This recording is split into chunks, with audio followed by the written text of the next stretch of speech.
Ready? Good evening, everybody. Thank you.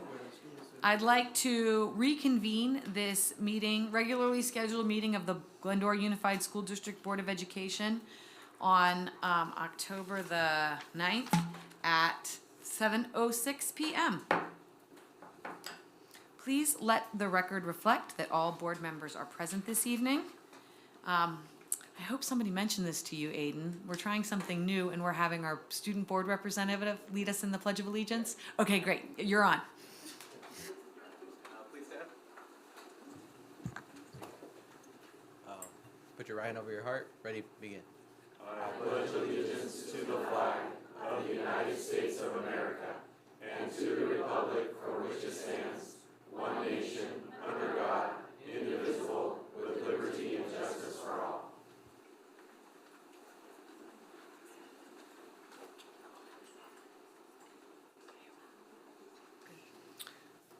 There was no action taken tonight in closed session. We're going to move along to the adoption of the agenda. I move that we adopt the agenda with the following amendment, is that we move the student board member report 4.1 up to right after the statement of the president. Okay? The statement, Before. right after the After. statement I of the lied. president, After. right before public comment. Do you want me to add? Madam President, I also would like to make an amendment to the agenda that has to deal with public comment. Under normal circumstances, we can restrict public comment to 20 minutes. Tonight, I would like you to be able to hear from everyone, and maybe we change the time from 3 minutes a person to 2 minutes a person. Otherwise, we restrict it for 20 minutes and don't hear from anybody. So I would like that consideration also. Okay, adopting the amended agenda that item 4.1 moved to item 3.8B, and that the public comment, we will hear from everyone, but we will have a time limit of 2 minutes instead of the usual 3. Do I have a second? I'll second. All those in favor? Aye. Any opposed? The amended agenda is approved. Welcome. We're happy to have everybody here tonight, especially all of our special guests and recognition recipients.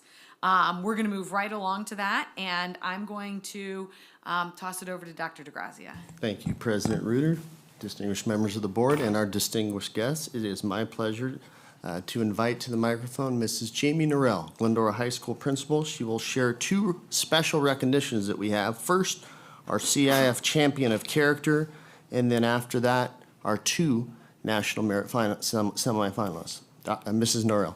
Thank you. President Reuter, the Glendora Unified Board of Trustees, and Dr. DeGrazia and the Glendora Unified Cabinet. I am so honored to be here tonight to speak about these individuals who represent such a wide variety of our campus. On Monday, September 25th, or Riley, I'm going to start with Riley. I'm going to have her come up so I can embarrass her standing up here in front of you all. On Monday, September 25th, Riley was named a Jim Staunton Champion of Character. She was one of just 13 individuals selected by the CIF Southern Section to represent this honor. She was nominated by her staff, but then a selection committee from all the nominations selected those 13. Riley is an outstanding member of our GHS girls basketball team, joining the 1,000-point club last season as a junior. She is also involved in ASB, Best Buddies, Christian Club, Leo Club, NHS, CSF, and is the president of the Fellowship of Christian Athletes. More important, though, than her accolades is who Riley is as a person. Her coach, Adam Nunemaker, states, Riley is a leader both on and off the floor. She always puts her team first and is more concerned with others than about her own well-being. She is one of the most kind and compassionate and thoughtful people I have ever met. A teammate of Riley states, Riley is someone who always goes out of her way to ensure that everyone around her is included. If someone is having a bad day, she will be the first to talk to that person, find out what's wrong, and help to put a smile on her face. I have never seen Riley on campus without that smile.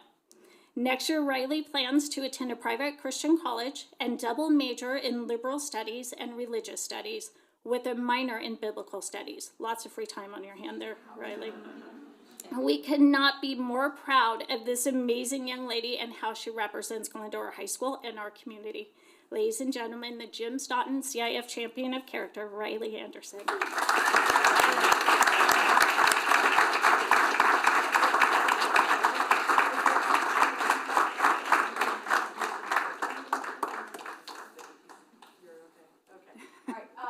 Would any of my, since I don't have my microphone, would any of my board members here please like to,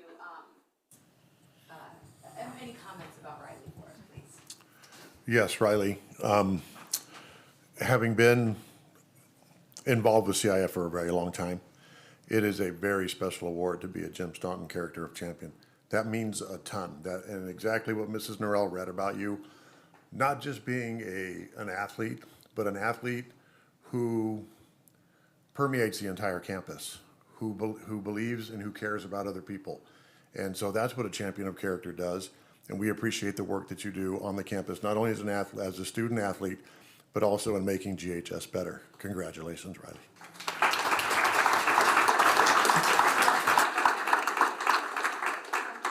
This way just a little bit, and oh, there you go, right here.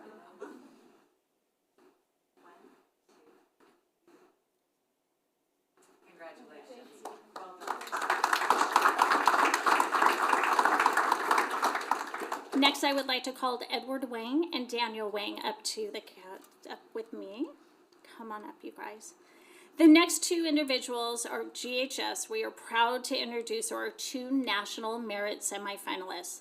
The award is based on academic achievement as well as achievement on the PSAT and MSQT. A difficult task in any state, but in California we have the 4th highest cutoff score of all the states, making this accomplishment even more significant here. Our first semifinalist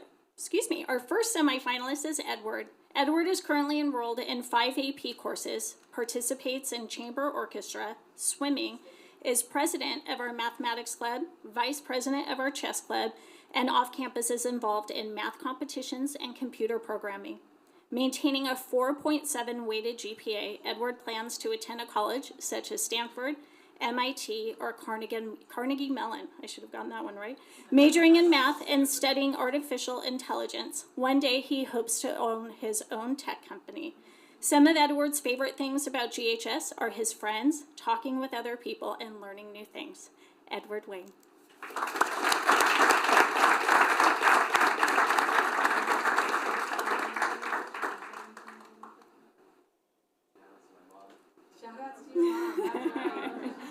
Perfect.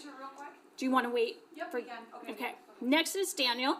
Daniel is also currently enrolled in 5 AP courses. He's a member of our jazz and marching bands, belongs to the chess club, math club, video game, speed run club, beverage club, and badminton club, all the while maintaining a 4.7 GPA. Daniel would like to attend either UCLA or USC, we're going to talk about that, Daniel, majoring in mathematics and minoring in music. While at GHS, Daniel has enjoyed the diversity of classes he's been able to take, everything from the arts to journalism to weight training to his rigorous AP course load. Daniel also enjoyed last year's senior assembly, action, and all of the larger school events that make GHS feel like a community. Daniel Wang.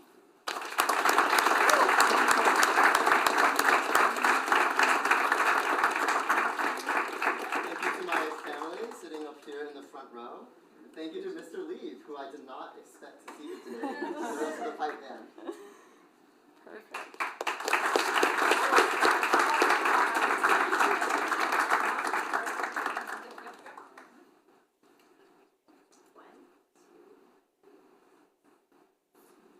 Congratulations, gentlemen. Very well done.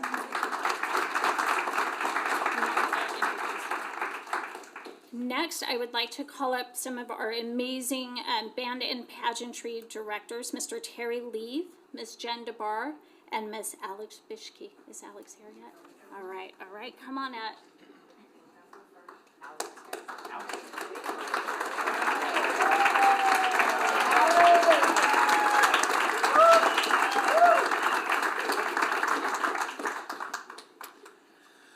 members of the board, thank you so much for having us here this evening and inviting us. Please forgive my casual attire. Of course, I set my suit right by the front door and then breezed right past it. So for all the times I tell my students not to forget their uniform, you're seeing the first mistake I've ever made in my life, guys. It was a fantastic, memorable, and once-in-a-lifetime experience to see these students accomplish what they did in Scotland. These students competed in multiple competitions while they were there, multiple live performances. They competed at the North Barrett Games, where they came in 4th place. They competed at the Perth Highland Games, where they came in 1st. And they competed at the World Bagpipe Championships, where they came 9th overall in the world, and our percussion came in 5th. We are extremely proud of the efforts that they put forward. They are an amazing group of students. When I first was hired into this position, I was hired in the summer of 21, and I had done my research and knew that the pipe band was supposed to have gone in 20. And when I saw that, I made it a big priority to say, we have to get there. We have to get these kids there. But we wouldn't have taken them if they hadn't put in the work and if they weren't prepared. And so much of that comes down to the work of these two amazing women here, Jen DeBar and Alex Bishop.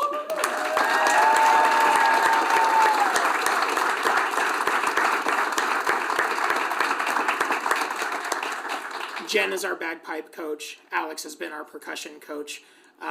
Alex is actually going to be moving in the next little bit, so we are very thankful for the 18 years that you've been working with this ensemble now, Alex. 18 years of work that Alex has put in.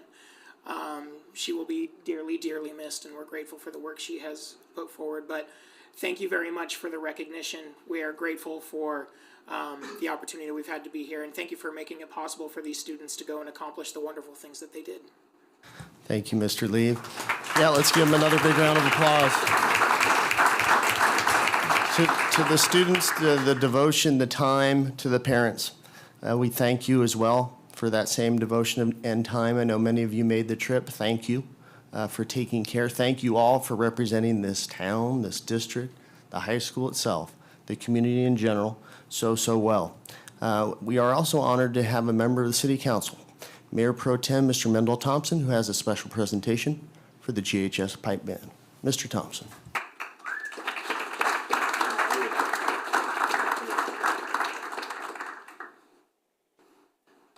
To the board, thank you. The colleagues that I have are at another event, and I got the best draw of that straw to be here. A city is made up of a lot of different things, but one of the fibers that weave us all in is the band, the music, the memories, the sounds that we have heard and that we've grown up with. Both of my kids went here, and every time a bagpipe or a drum is played, we immediately go here. Mr. Lee, you have stolen every fact that I was going to say, so I won't repeat them again. Short of the fact that the city is extremely proud of the fact that what we have been blessed by, the world has now been blessed by. Scotland has seen what we have just lived with every day. And so we just want to say thank you to each one of you, to the band, the pipers, and everybody that was there. I was going to go on that trip, and I was bummed out because COVID came and no one went anywhere. But what a wonderful expression that the city has made. And so thank you for everything that you've done. And there's a plaque that hopefully will go in somewhere, your band room or somewhere. And we just want to say thank you to each one that went and played and did exceptionally well. So thank you.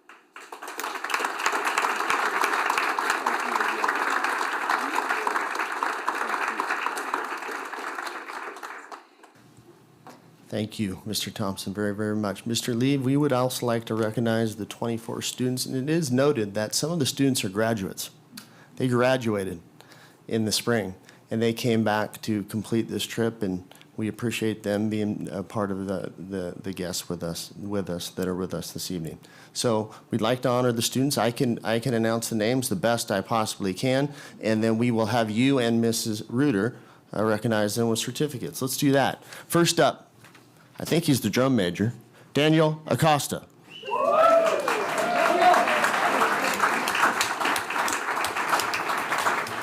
Isabella Acosta.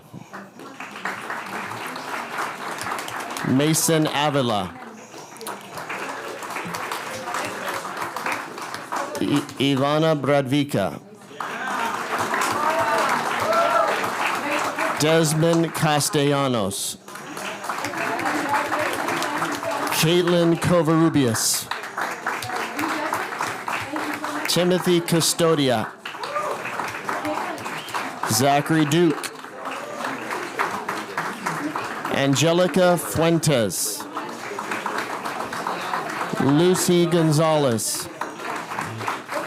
Jaden Howarth. Paul Henry. Annika Coons. Samuel Liao. Olivia Lopes. Anthony Mardoyan. Jada McDuffie. Harrison Peckham. Michael Riccio. Daniel Samuel. Jonah Shabazz. Peyton Sweatman. Maddie Vasconcelos. And Dakota Wiley. And Mr. Lee, Director of Bands, thank you to all the staff. Let's give the entire group one big round of applause.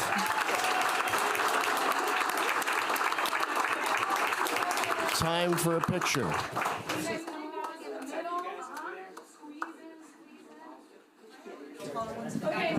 Mr. Thompson, if you can come to the picture as well, sir.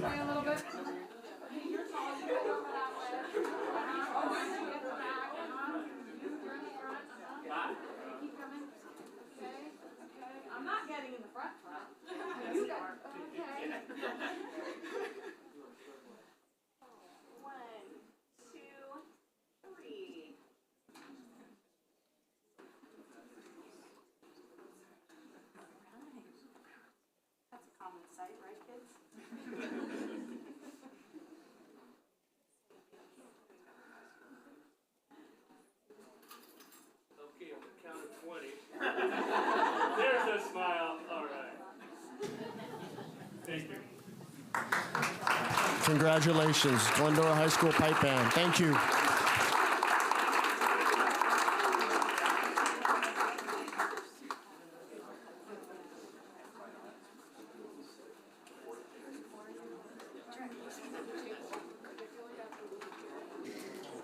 I do want to say you all are welcome to stay as long as you like. Should you like to leave us, then we totally understand. But I also want to thank whoever runs your Instagram account.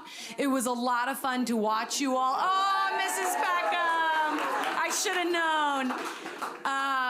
It was so much fun to watch your progress while you were traveling. We wish we all could have been there. It was a really special time, and you make us all, you represent the very best of what Glendora has to offer. Thank you all so much.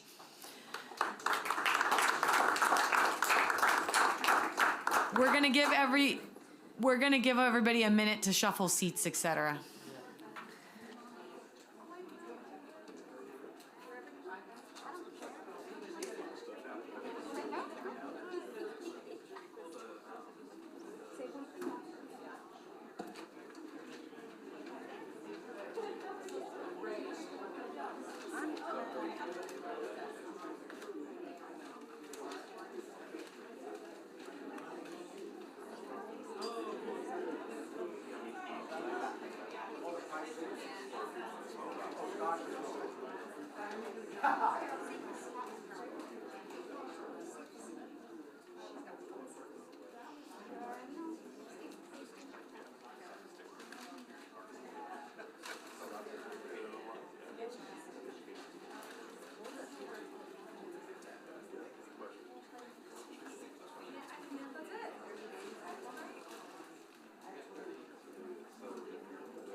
Numbers 1 through 59 are welcome to join us in the boardroom. 1 through 59.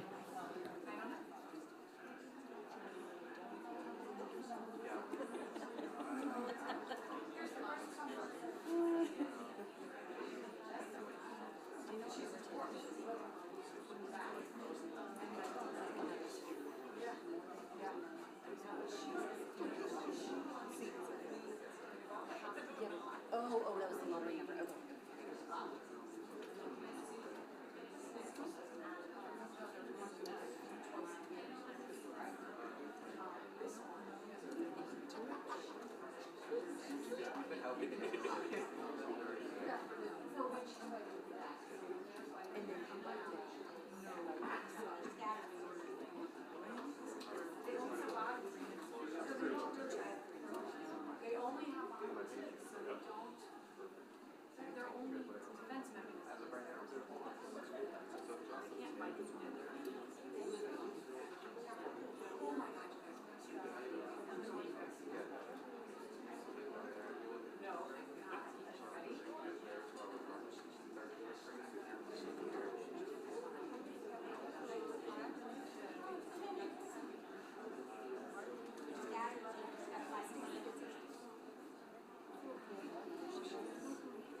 Okay.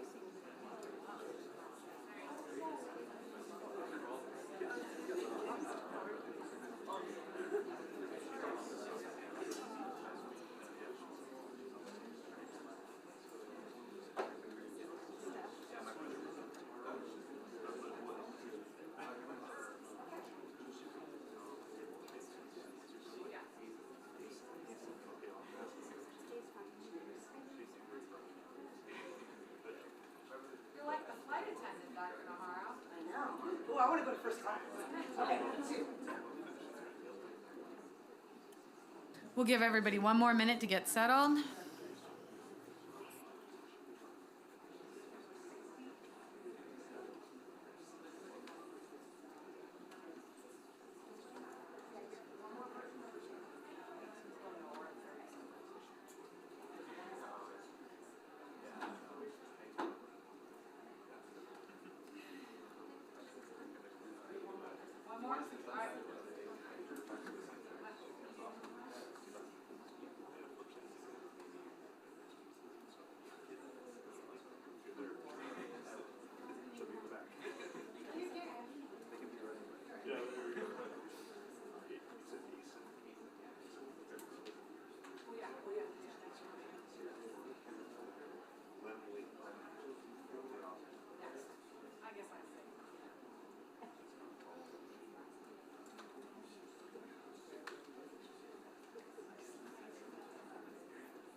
All right, we're gonna go ahead and continue on. The next item on the amended agenda is going to be Aiden Garcia and our student board members report, please.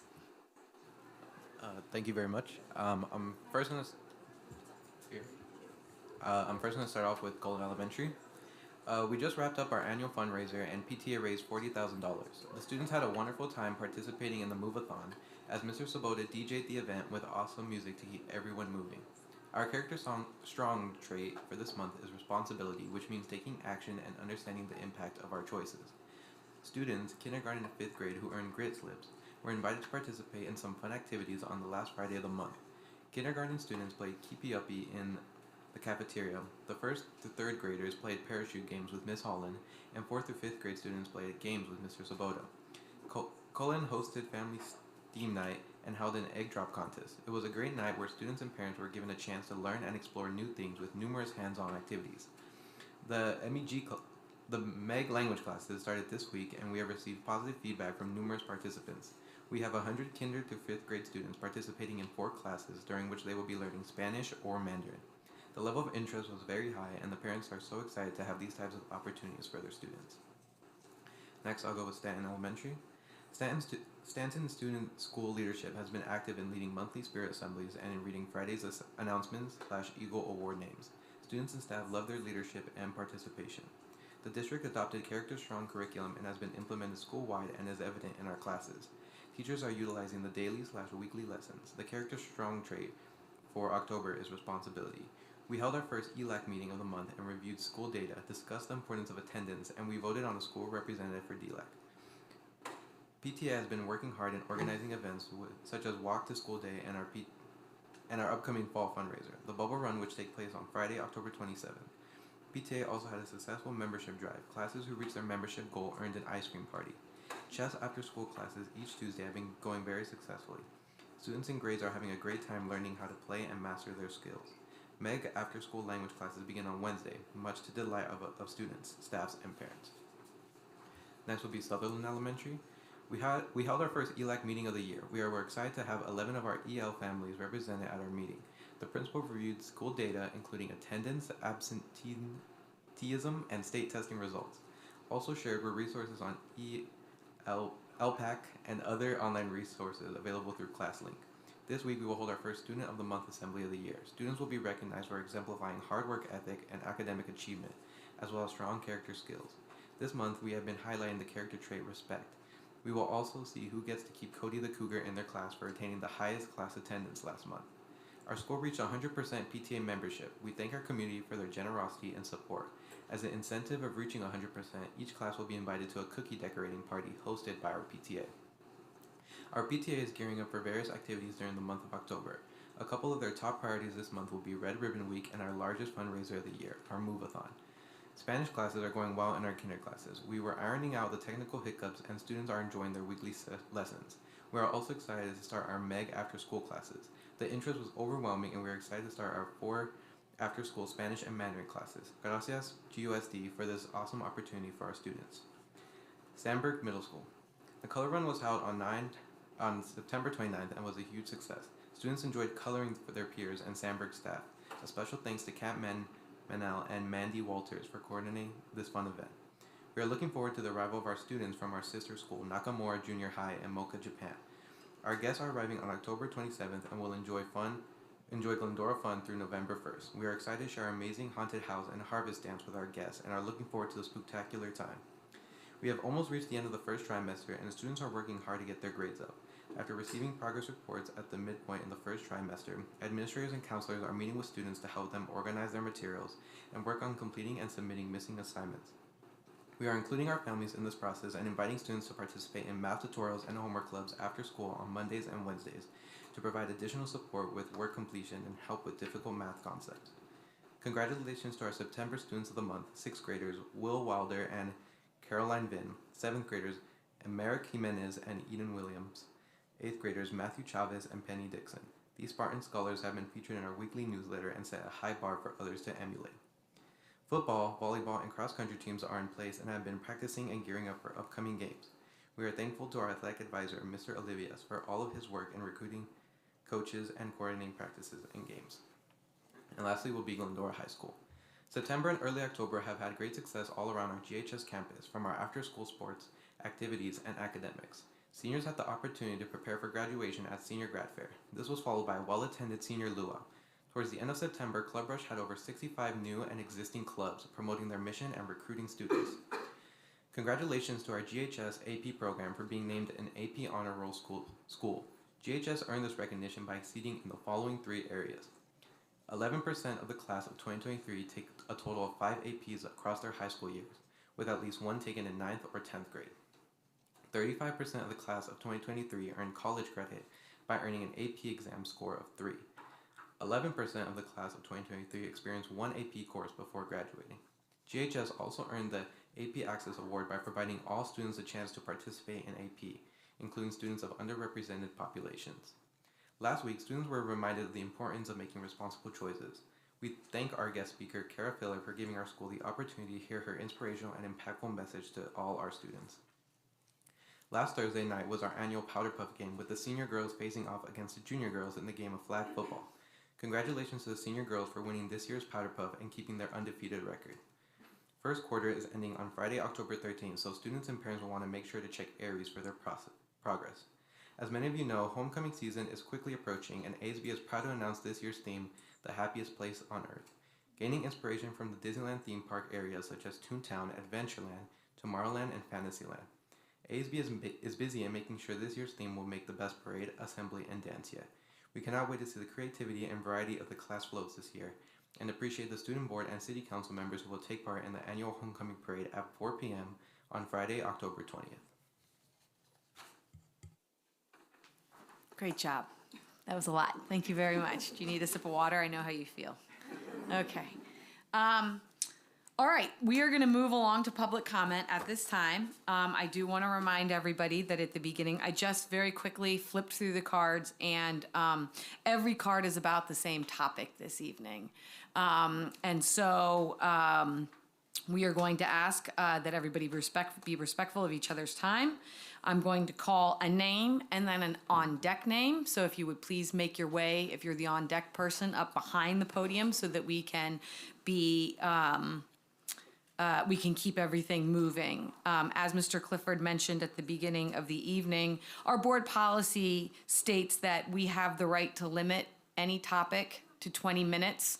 We're not going to do that. We are going to hear from all of you. There's about 30-some cards here, but we're going to keep it at 2 minutes, okay? So if everybody will just be conscientious of that, and when the timer beeps, please step aside and let the next person come through. The first person to speak will be Jim Mayhew and then Jessica Peral. I'm going to read super fast to get down to 2 minutes. Hello, fellow board members and attendees. My name is Jim Mayhew, a former teacher at LA Unified School District for 36 years, and also I've lived in Glendora for also 36 years, a parent of 2 children, Celeste and Aaron, who attended Stanton, Sandburg, graduated from Glendora High School. I'm a follower of Christ and put my full faith in the risen Lord for salvation. Because of this, I understand we are living in the end times. Jesus said there would be days like this, days where mankind would be in final rebellion against him, where the outcome is absolutely certain. The sovereign King of Kings and Lord of Lords always wins. This rebellion is taking shape in various ways. If you were Satan, what would be your strategy as a father of lies, as a deceiver, and as a destroyer? You go after the kids. Let's destroy the nuclear family in the name of progress. Let's put a wedge between the parents and their children. For we know Big Brother knows best. Let's lie and put in their heads that boys can be girls, girls can be boys, even though science, what they claim to believe in, suggests otherwise. Ultimately, we will not be persuaded into using pronouns that defy God's truth. Genesis 1:27, God created man in his own image. In the image of God created he him, male and female, created he them. God created our gender at birth, and most parents understand this. Another strategy of the enemy is to dumb down the children. Instead of teaching the ABCs, let's teach them CRT, to hate America. Instead of teaching them how to use pronouns correctly in a well-written essay, let's use it for ideological purposes to brainwash them, destroy their innocence. The educational system's responsibility is to prepare young people how to think, not what to think, for the purpose of preparing them to successfully engage in a competitive, free market society and a constitutional republic using their God-given talents for the betterment of themselves and society. Instead, we are trending towards making them social experiments as test scores plummet. We need to repent and turn back to our primary purpose, teach our kids how to think critically. Thank you. Jessica Peral and Katie McMahon.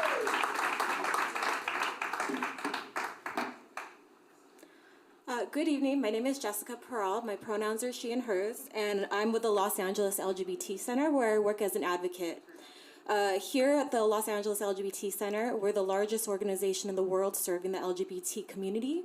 We provide physical and mental health services, support groups, economic assistance, and community for people from cities as far as Glendora because of the severe lack of services that are available to support LGBT people in their lives. I was actually born and raised right here in the San Gabriel Valley, down the street in West Covina. This community made me who I am today, and that's why this matters so much to me. That's why I'm here today asking you to vote no on the forced outing policy that will only cause harm to the young people of Glendora. At the Los Angeles LGBT Center, we see every day the effects on LGBT people who came out to or were forced to come out to their families who did not accept them. We actually house, feed, and provide a community to young people who are living on the streets of Los Angeles as a result of family rejection. In the year of 2023 in Los Angeles, California, there are still thousands of young people who are kicked out of their homes for being LGBT. Did you know that the percentage of homeless young people who identify as LGBT in our city, in our county, is 40%? And did you know that LGBT young people are 3 times as likely as non-LGBT young people to be in foster care, often after being rejected by their families? Being LGBT is not a disciplinary violation. It's not a missed homework assignment or a test. Forcing students to be outed to their parents stigmatizes their identities, and it treats it as a negative development in their lives. It puts them in very real danger of emotional abuse, physical abuse, or being thrown out on the street. Please vote no on this harmful forced outing policy. Thank you. Katie McMahon, and then Tatum Ellison. Katie McMahon, and then Tatum Ellison. Hi, good evening. My name's Katie McMahon. My pronouns are they, them, and I'm a dedicated employee of the Los Angeles LGBT Center. For 7 years, I proudly served as an openly queer and non-binary middle and high school teacher in LA County. In my current capacity at the center, I lead an initiative called Out for Safe Schools. Out for Safe Schools introduces badges as symbols of unwavering allyship to LGBTQ+ students on campuses nationwide. Since our start in 2013 with LAUSD, we've expanded our reach to encompass 37 districts and educational agencies, touching the lives of over 4 million students across the country. I'm here today to address the forced outing policy that puts our LGBTQ+ youth at risk. It is imperative that we come together to find effective solutions to protect them now more than ever.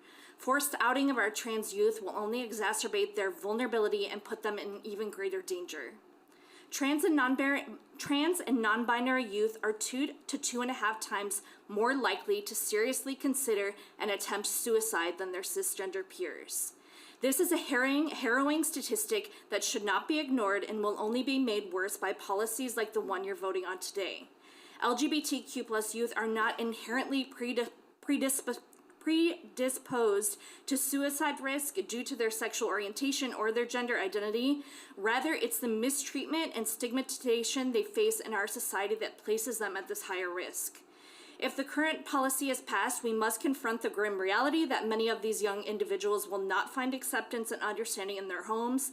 Instead, they will be subjected to emotional and physical abuse, further discrimination, and a higher likelihood of depression and suicide attempts. Think of Anthony Avalos, a 10-year-old child who was tortured and beaten to death in Lancaster in 2018 because of simply mentioning to his parents that he liked girls and boys. We cannot let this happen in Glendora. Thank you. Tatum Ellison, Lenore Craig. Tatum Ellison, Lenore Craig. You're gonna have to pull that microphone. There you go. Good job. Hi, I am Tatum from Goddard Middle School in 6th grade. I was dress coded for having my bra showing. I had to wear a PE shirt all day, and my parents were called as a punishment. Recently, there were 2 6th graders who held a lesbian wedding during school lunch. I would hope that any parent, regardless of the gender or sexuality, is notified about both of our situations. No parent is a bad parent for knowing what's going on in their child's life. Robin, this has nothing to do with your faith. And board, this is not about gender or sexuality. Thank you. Lenore Craig, Marianne Cintron. It's my height, I love it. Good evening. At the last board meeting, it was stated by one board member that the parental notification policy was being rushed, not needed. Well, let me say that this is not being rushed, and it was presented in July, then rewritten, added to clarity and for our district, and then looked at for weeks. Also, you haven't heard this, but you will, that it's not a new issue. Teachers and staff have been dealing with this, how to handle this issue for students coming to them and wanting to be addressed by a new name or pronouns for years. It's now a growing issue, though, that must be addressed. The need to be proactive regarding this is important before parents get upset because their wishes are not being honored or that they were not told about anything when teachers and staff saw the first signs of gender confusion. Teachers in this district have been told to honor the students' wishes over the parents. This has happened. It's not all the counselors that have done this, but it has happened. We need to add this policy to ensure that parents are a priority in raising their children, guiding them in through this. Most will guide them through this. There's a very few that won't.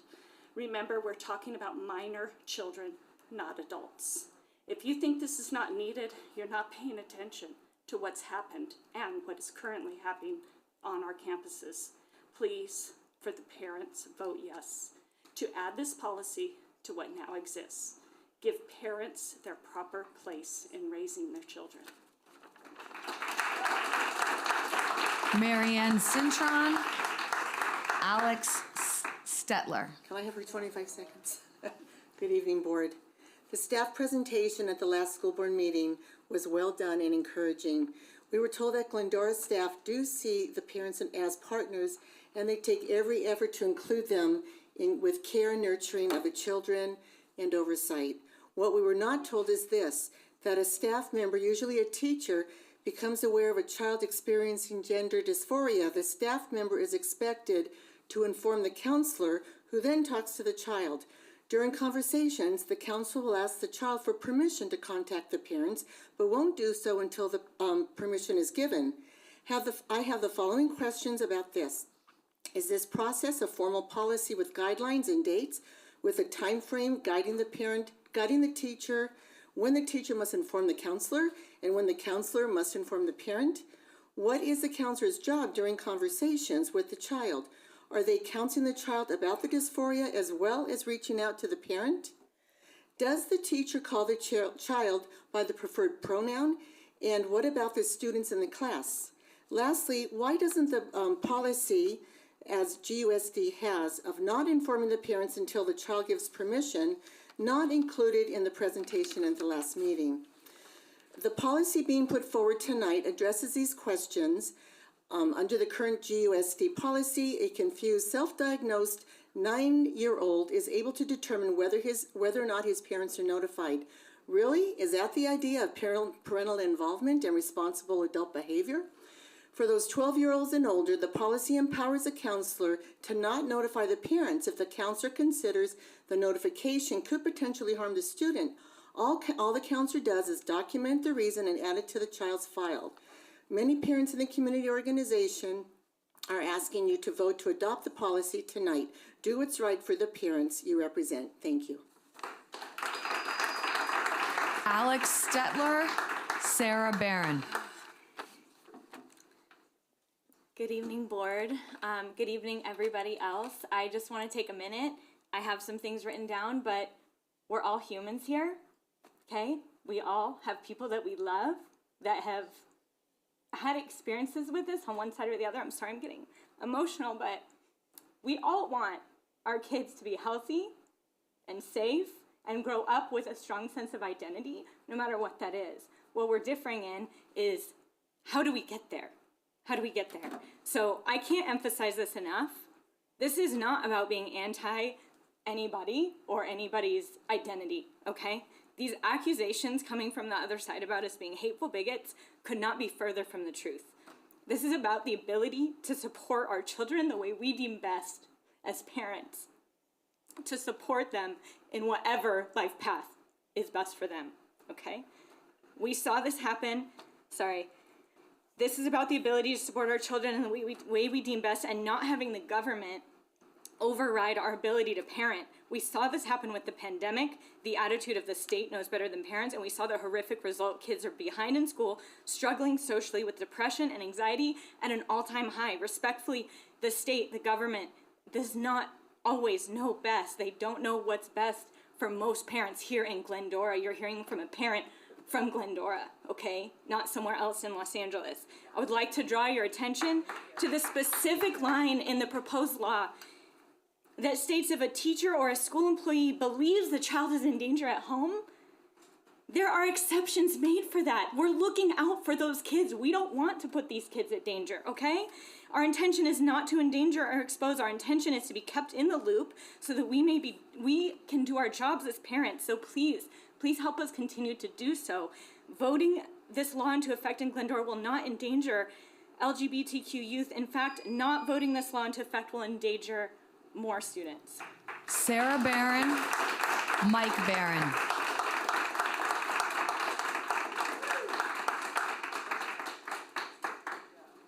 I'm Sarah Barron, and I'm not going to read this because that was my daughter, and I couldn't be more proud.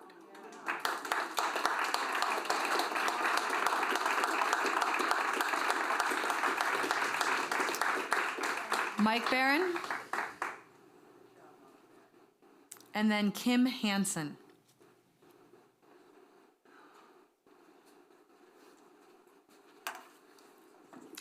As God is my witness, I would never say what I'm about to say if the actions of Dr. DeGrazia and his staff were not so egregious, so disingenuous, and deceptive at their presentation on September 25th. They deceived the board.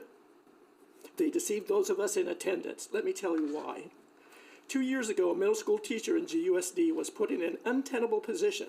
The teacher was expressly instructed by a parent to not affirm that child's request to be addressed at school by a male name.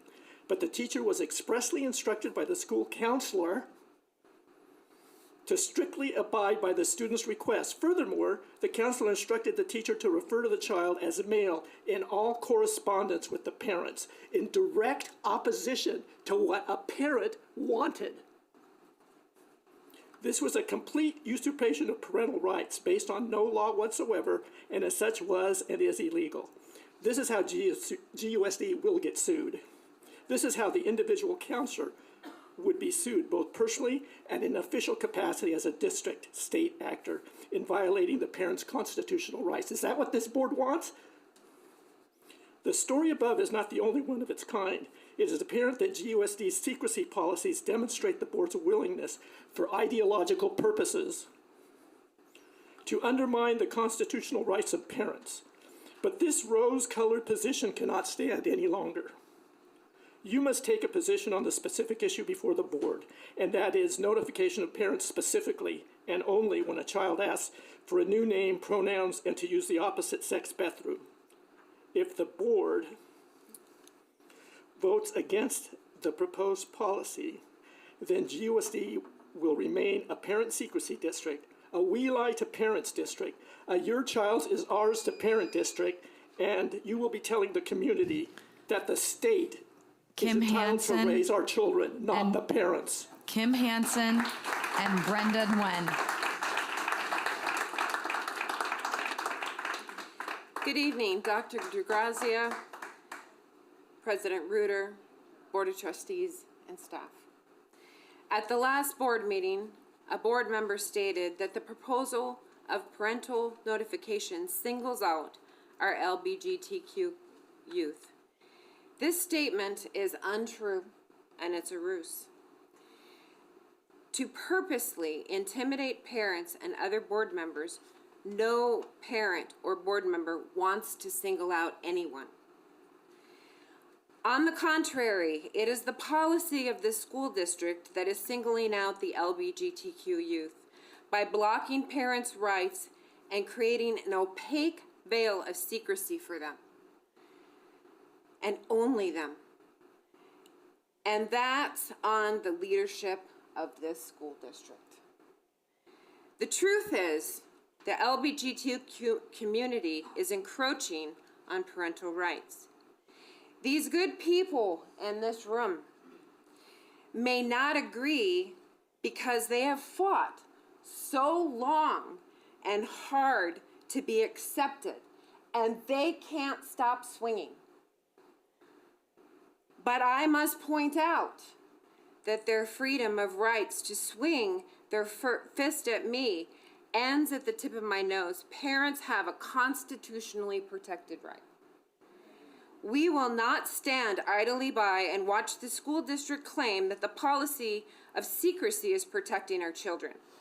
We are fighting for our pre-existing constitutional protected parental rights, not going after yours. By the way, these are your rights we are fighting for. I am fighting for my son's rights, who some of you know, who is part of this community, LGBTQ. And he is a proud member of Glendora and does not want Brenda to hide. Wen and Dr. Marianne Cintron. Good evening to the Board of Education and all within these walls. My name is Brenda Wynn, and I'm the principal of Hope Lutheran School in Glendora, but I've also been a Glendora High parent for a decade now. My youngest child is presently a senior at Glendora High. I have overflowing respect for Glendora Unified, and I'm extremely thankful that I've had a safe place for my children to continue their secondary education. Board members, I'm sure you do this job out of love for children and parents. There's no other reason for you to serve the schools. I understand that. Anytime our motives move away from love for one another, then we've wasted time and ultimately our lives and been a disservice to the world at large. The communication that administrators, teachers, counselors, and parents share is one aspect of the educational system that isn't entirely broken yet. The freedom for our principal, teachers, and staff to serve our children and communicate when there is a type of concern is crucial to the well-being of children of all ages. At Hope Lutheran, like every other school, we've had to deal with circumstances of learning that children are questioning their identity and sexuality, and each time it's been a complete surprise to the parents. In our experience, children may also be depressed, exposed to explicit material, too much social media, and general confusion. They may feel alienated or unwanted. We feel it's our responsibility out of love to make sure the parents are informed of the entire situation, all information always, regardless if the child is 8 years old or 14. The parents' reaction has never, ever once been of anger when they hear how their child is struggling, but rather concern and love. They start devising ways to listen to their children, find out what's happening and where their heart is. And at that time, we know that we have done our due diligence because in almost all cases, no one loves and cares for their child more than the parents. It is very, very rare that a parent is not able to advocate for their own child. No system is perfect, no parent is perfect, but to have a policy to not inform parents of a child's requests is very wrong. Dr. Marianne Cintron, Wendy Jarvie.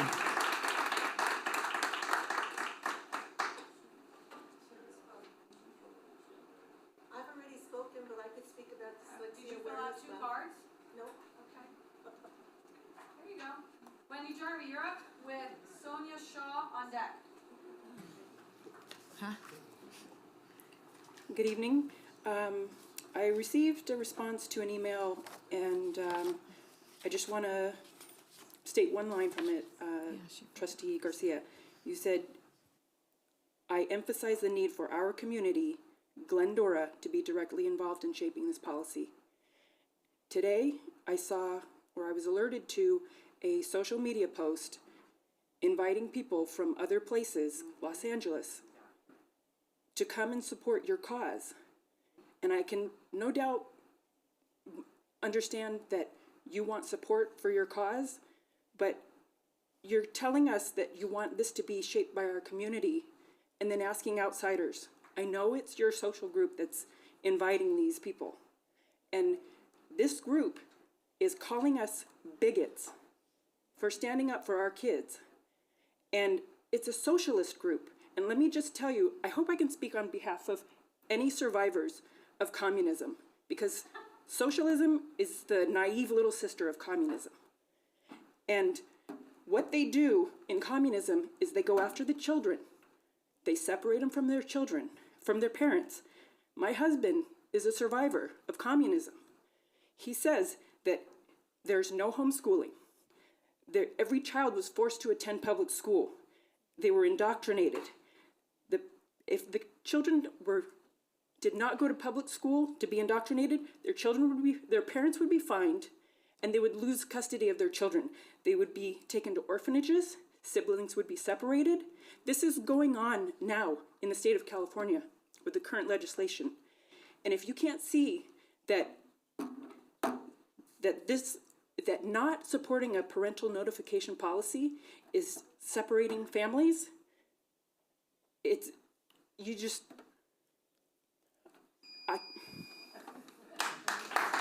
Sonia Shaw, Spencer Wainwright. Sonia Shaw, Spencer Wainwright. My name is Sonia Shaw. I am the Chino Valley Unified School Board President, so I know exactly how you guys feel sitting up there. But about 3.5 years ago, I was a parent sitting in the audience as well. Many of us started linking arms about 3.5 years ago, including myself. We did not know what a school, most of us didn't even know what a school board member was. We started attending these meetings and voicing our concerns, and just as tonight, I kind of see what's happening.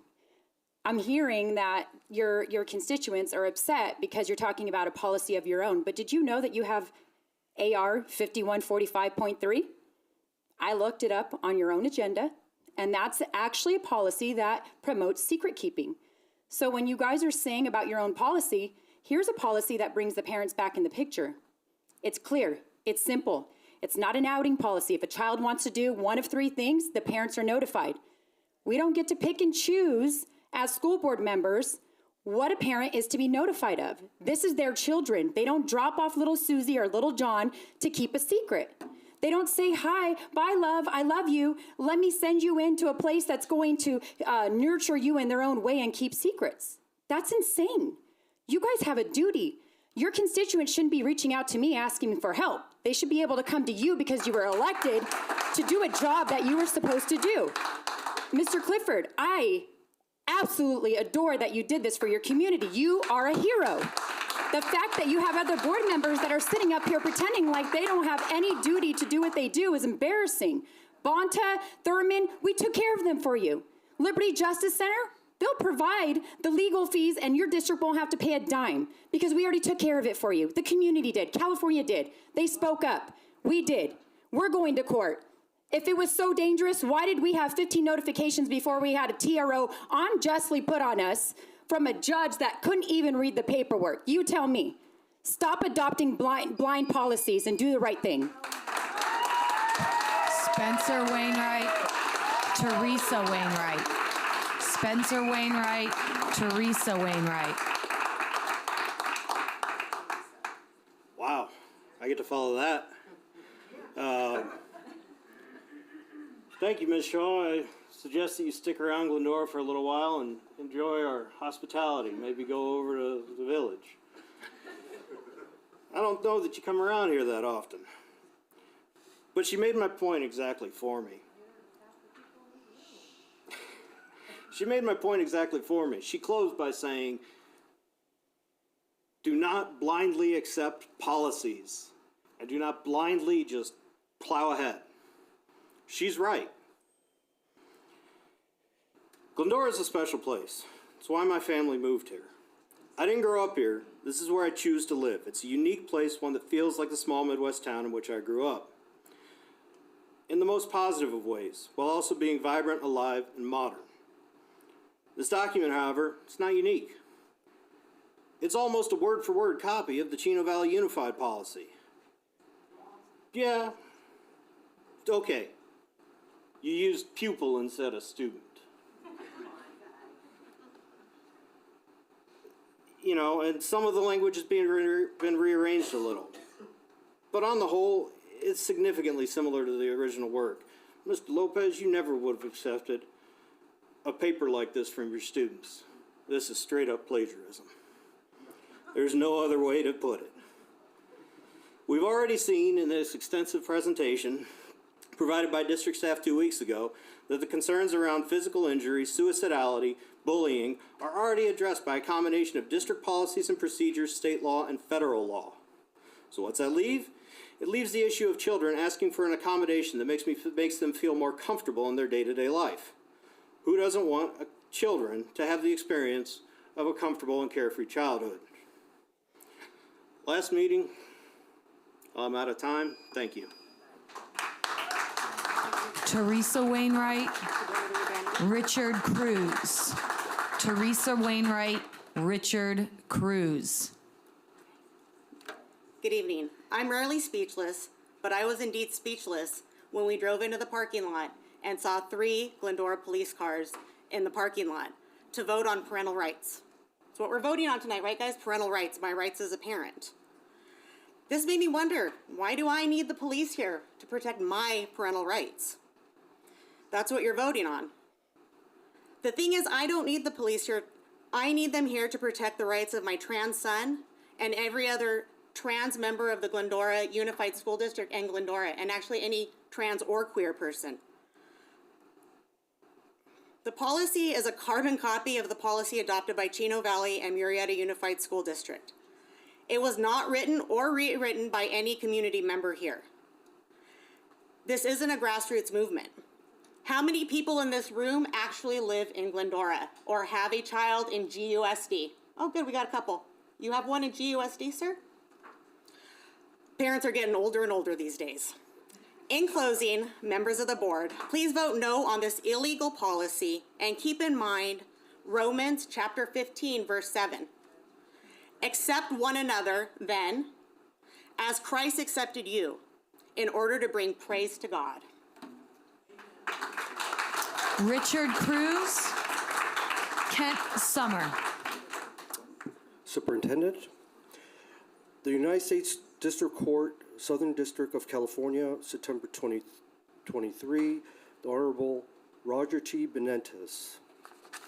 I will summarize his conclusion. A request to change one's own name and pronouns may be the first visible sign that a child or adolescent may be dealing with issues that could lead to gender dysphoria or related coexisting mental issues, communicating to a parent the social transition of a school student to a new gender. By using preferred pronouns or nonconforming dress is called a discrimination harassment by the defendants, despite having little medical or factual connection to actual discrimination or harassment.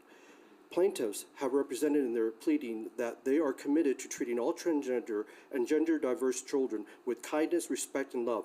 They're entitled to preliminary injunction relief from what the defendants are requiring them to do here, which is the subjugation of their sincerely held religious beliefs that parents of school children have God-ordained right to know of significant gender, identity, and related events. There are no doubt some teachers that have no disagreement. This injunction does no violence to the constitutional rights. Parental involvement is essential to the healthy maturation of school children. The district has adopted a policy without parent input that places a communication barrier between parents and teachers. Some parents who do not want such barriers may have the wherewithal to place their children in private schools or home schools. Families in middle or lower socioeconomic circumstances have no such options for these parents. The new policy appears to undermine their own constitutional rights while it reflects the knowledge and medical opinion. The school policy is a trifecta of harm. It harms a child who needs parental guidance and possible mental health intervention to determine if the incongruence is organic or whether it is the result of bullying, peer pressure, or fleeting impulses. It harms the parents by depriving them of long recognized 14th Amendment right to a care guidance and make health care decisions for their children. And finally, it harms plaintiffs who are compelled to violate the parents' rights by forcing plaintiffs to conceal Kent information. Somer, and then Marco Villa. Kent Somer, Marco Villa. Hi, good evening, board. Appreciate the time. I think the Dodgers are still somehow inexplicably losing. Hopefully they'll figure it out here.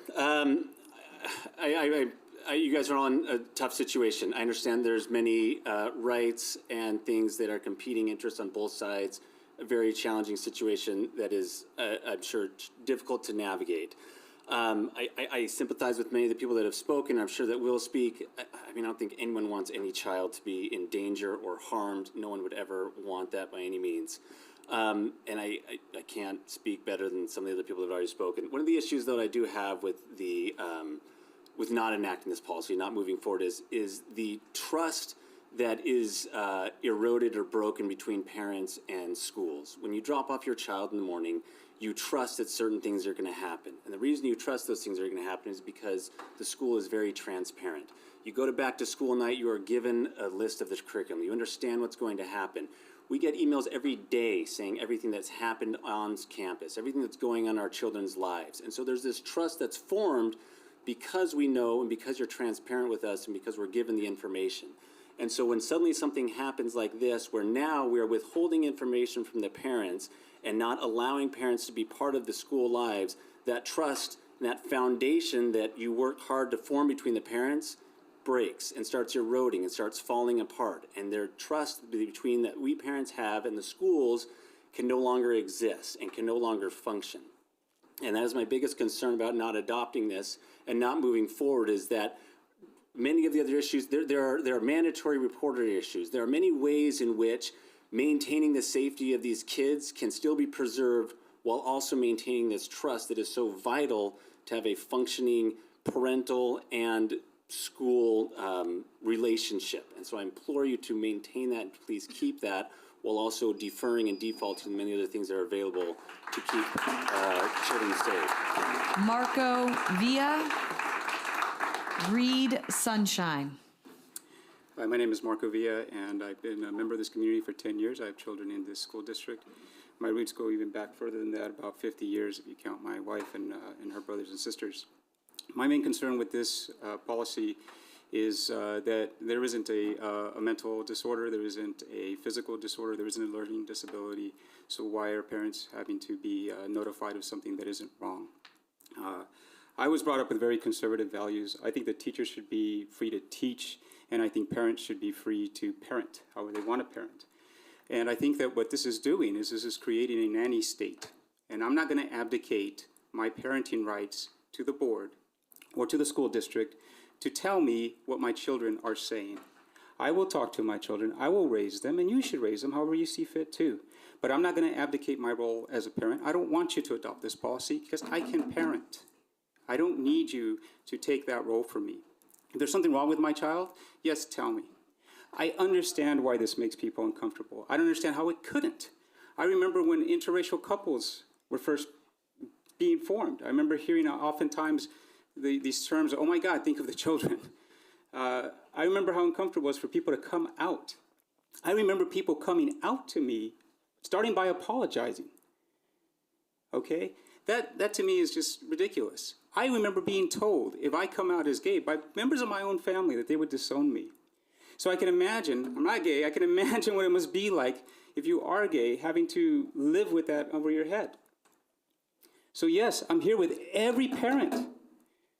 Teach them to be whatever religion you want, Muslim, Jewish, Catholic like I was. I wanted to be a monk. That was my first job. That's what I thought I was going to be. What took me away from it, sadly, was Christians acting unchristlike.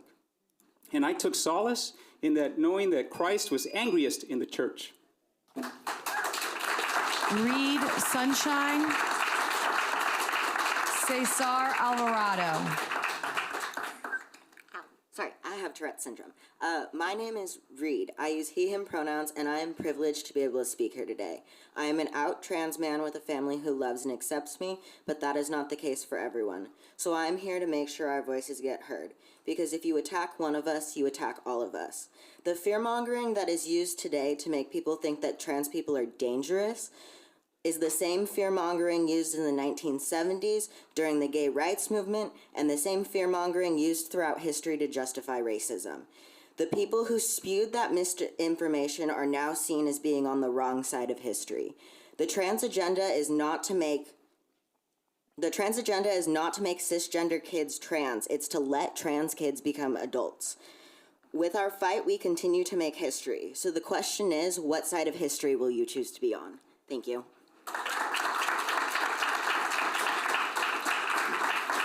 Cesar Alvarado, May Lynn. Biali Kualitonali Newanatoka Cesar Tlatuani Alvarado. Hello and good evening. My name is Cesar Tlatuani Alvarado, and happy Indigenous Peoples Day. Esteemed members of the Glendora Unified School District, allow me to reintroduce myself. I am the student trustee from Mount San Antonio College, and I represent the largest community college in the state of California, of a population of 30 to 60 credit, non-credit, in-person, and online students, many of them former Glendora Unified School District students. I ran and won my campaign on being a proud bisexual and indigenous two-spirit person. Although I sit on the board of trustees, I am here representing myself, queer youth, and the LGBTQIA+ community. Some of you may remember me from the last board meeting. Today I rise before you to condemn the parental notification policy of trans and queer children. Outing people is abuse, and outing children is child abuse, especially when their parents are not understanding and supportive. Unfortunately, I have first-hand experience on this. 2 days before I was sworn into my role as student trustee, I was kicked out of my home, the home that I grew up in Hacienda Heights, around 20 miles from here, because I came out too early to my parents. I am part of the 4.2 million youth experiencing homelessness, 40% of them identifying as LGBTQ+, while only being 9.5% of the US population, according to a 2020 study by the National Network of Youth.org. This is an experience no person should go through, let alone a child. I implore the Glendora Unified School District, protect our children and protect our trans children. Thank you. Maylin,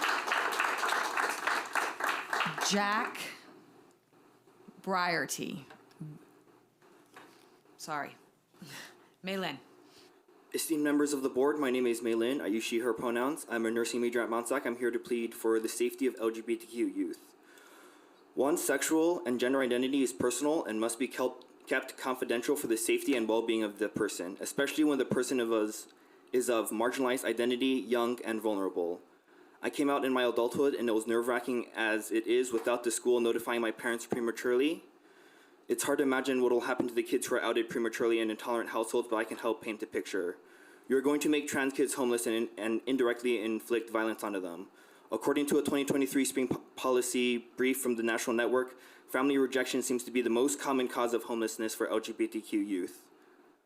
According to a 2022 article from the Trevor Project, over 28% of LGBTQ youth reported experiencing homelessness or housing instability at some point of their lives. 62% of youth who are currently homeless reported having seriously considered suicide in the last year.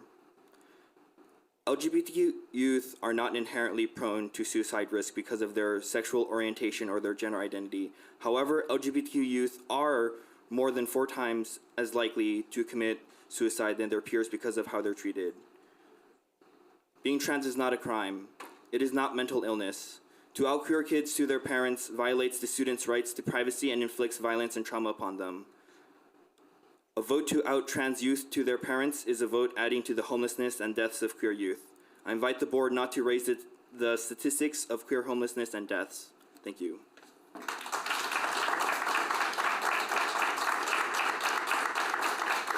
Jack, and then July. Hi, everybody. Hi, board. My name is Jack Briarty. I'm a resident of Laverne. I'm here today to speak against the implementation of any gender notification policy or any policy that would function to force teachers to out LGBTQ students to their parents.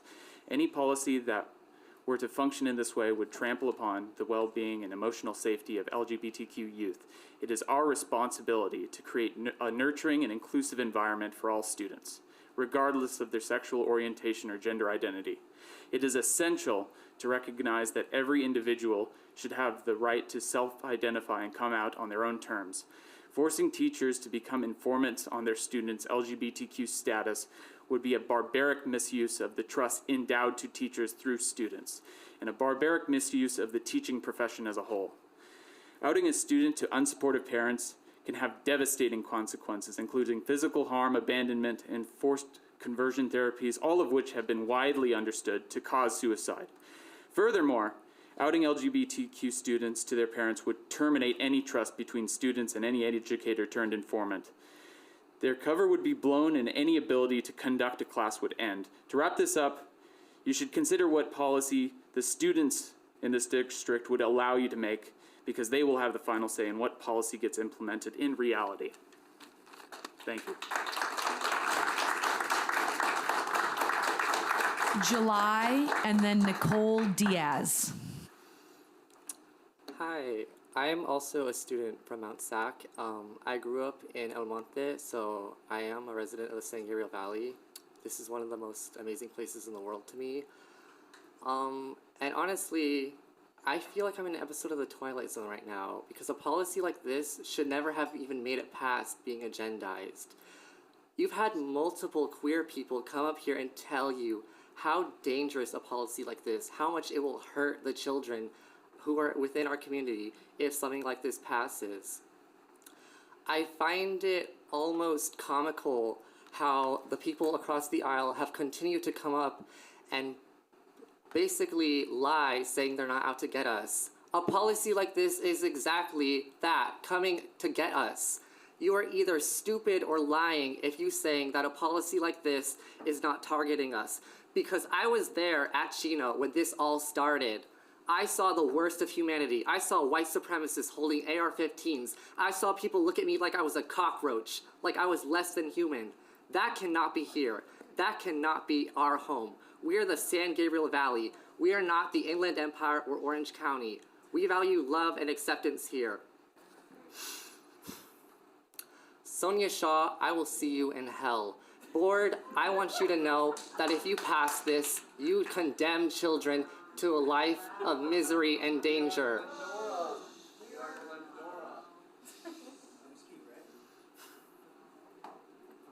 Being trans does not have to be ugly.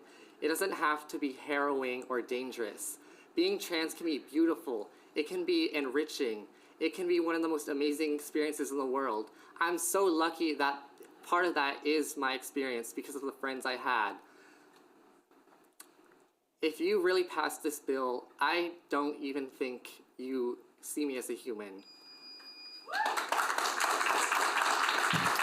Nicole Diaz. Alyssa Slater. Hello, my name is Nicole Diaz, and I am the mother to 4 boys here in this district. I've come today to speak up for protecting the LGBTQ youth. As a parent, I'm deeply concerned for the safety and the mental health of our LGBTQ students if this policy passes. Being gay or trans is not a crisis. It does not warrant an intervention or medical attention. Instead of forcing school counselors to inform parents, allow counselors to help students to facilitate a plan and provide them with a healthy dialogue to actually start that conversation with their parents, but on their own time frame and on their own terms. A forced outing policy only fosters distrust, fear, and anxiety in an academic setting where inspiration, creativity, growth, and success should be. How do you send a kid back home after informing their parent that their child is the very thing that they openly find reprehensible? Because honestly, we all read the things online here in this community. Furthermore, how do we expect kids to thrive and reach their full potential, to feel comfortable and supported in an academic setting when we've turned their teachers into informants? Not that teachers get paid enough for what they do already. If you want to be in the loop about who your child is, then that falls on you as their parent to build that bridge of communication and trust. But do not use our schools to fill in the gap where that bridge should be. Jennifer King said it best last meeting when she said that the call is coming from inside your house. Those in favor of this policy may indeed be loving and supportive parents. I'm not disputing that. But you absolutely cannot guarantee that every single kid in this district has compassionate parents. And if it puts at least one child in danger for abusive retributions at home, then that is just one child too many. I do wonder what the district plans to do in the event when a child outed to their parent falls victim to verbal, physical, or emotional abuse. Or even worse, what if a child takes their own life because they were outed before they were ready? This isn't hypothetical. This happens every day, and it is absolutely preventable. This policy is really nothing more than an attempt to single out the LGBTQ youth in an effort to subject them to Christian ideologies infiltrating schools. Alyssa Slater Public schools should be and Bree secular. Robles.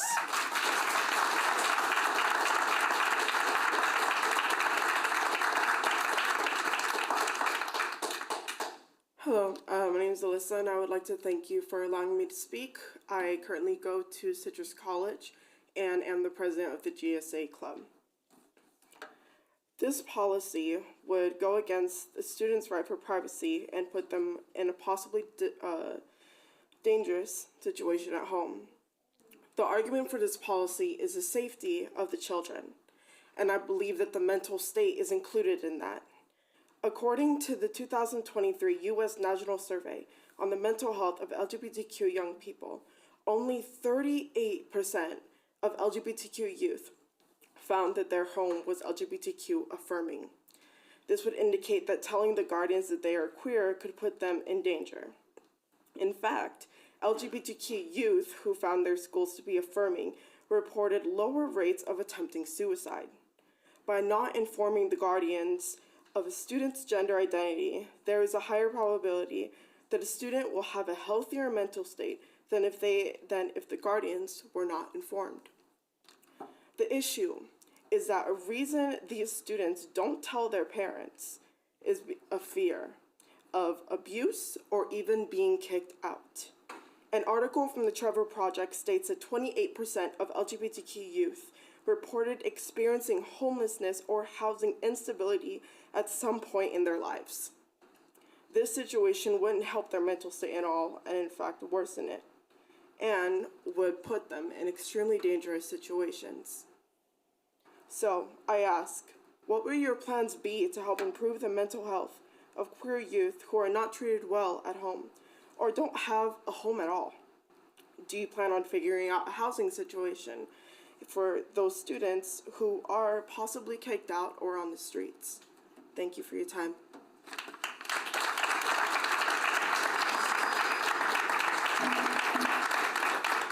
Bree, and then Gloria Santiago. Good evening, board. To reintroduce myself, my name is Bree. I have a master's degree in education. I am a queer non-binary member of the Glendora community, and I just want to extend a welcome to the members of the Chino School Board. Sonia Shaw, we see, that's Anthony Cruz. I don't know why he said his name was Richard. That's interesting. Did you know that Anthony Cruz once stated that transgenderism is the demise of society? That is the sentiment that is behind this policy. Do you all want to enable that kind of rhetoric in our city? Do you want to enable these ideas that they need to stamp out trans people at all costs, that they need to nip it in the bud? Because this is not about protecting kids. We see that this is a carbon copy of what passed in Chino. Yes, it has some changes, but those changes were the ones that were in orange. This is not new. This is merely a way for one woman to advance her political agenda. Sonia Shaw has literally bragged about being flown across the country to do her little speaking tour. She is paid by and works for far-right organizations. We are being used. They are trying to use us as pawns. Why? We don't need to do that here. Glendora doesn't need to be manipulated by outside actors who have ulterior motives.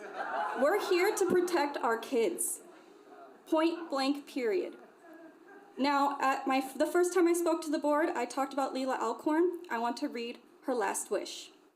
For my will, I want 100% of the things that I legally own to be sold and the money to be given to trans civil rights movements and support groups. The only way I will rest in peace is if one day transgender people aren't treated the way I was. They're treated like humans, with valid feelings and human rights. My death needs to mean something. I want someone to look at this statistic and say, that's fucked up, and fix it. Gloria Fix Santiago. society. Gloria Santiago, please.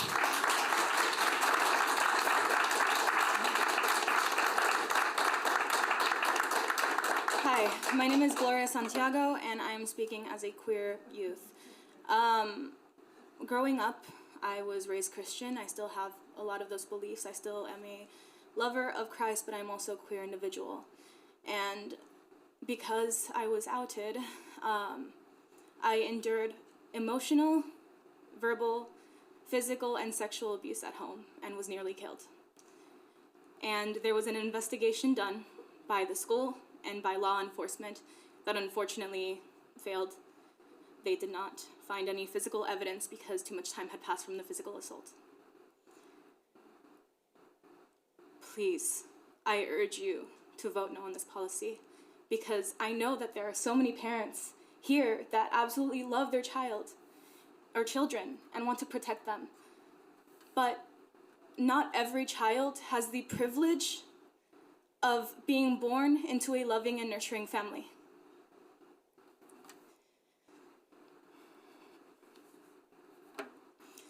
Please, vote no for the children who fall under the radar. There are too many lives that are lost because of things like this. Unaccepting families. There is a lot of good that can come out of this if this were a perfect world, this policy. But unfortunately, that is not the case.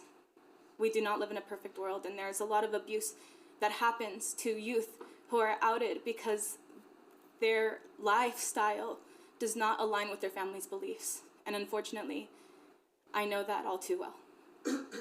So please, I beg you, vote no.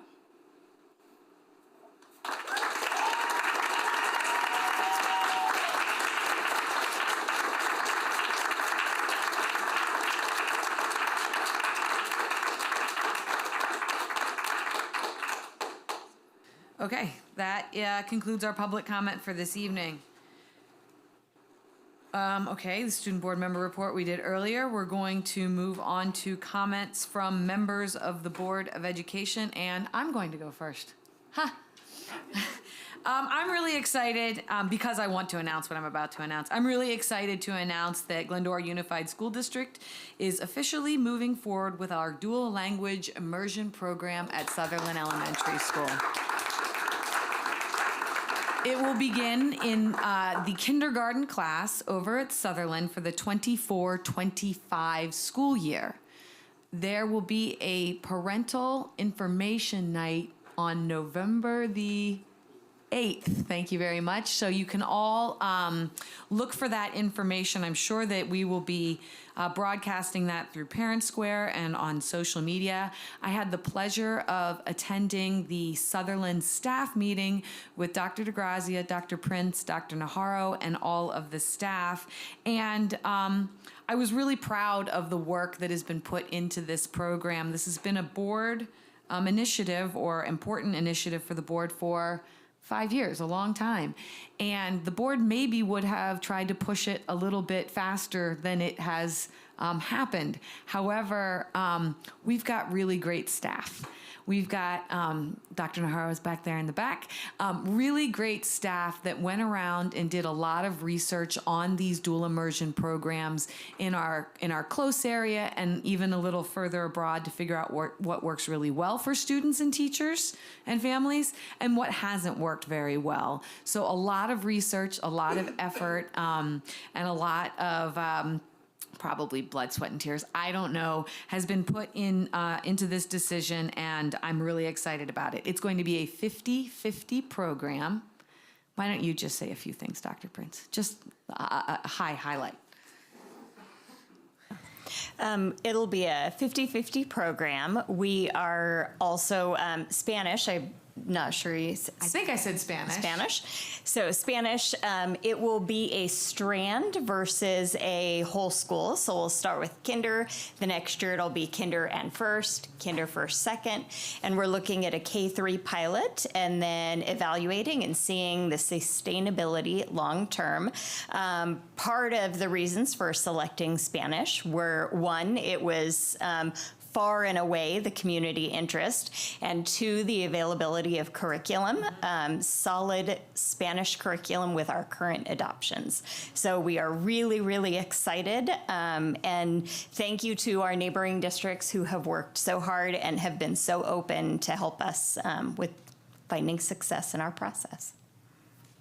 Thank you. It really is a very exciting opportunity for our students here in Glendora Unified School District.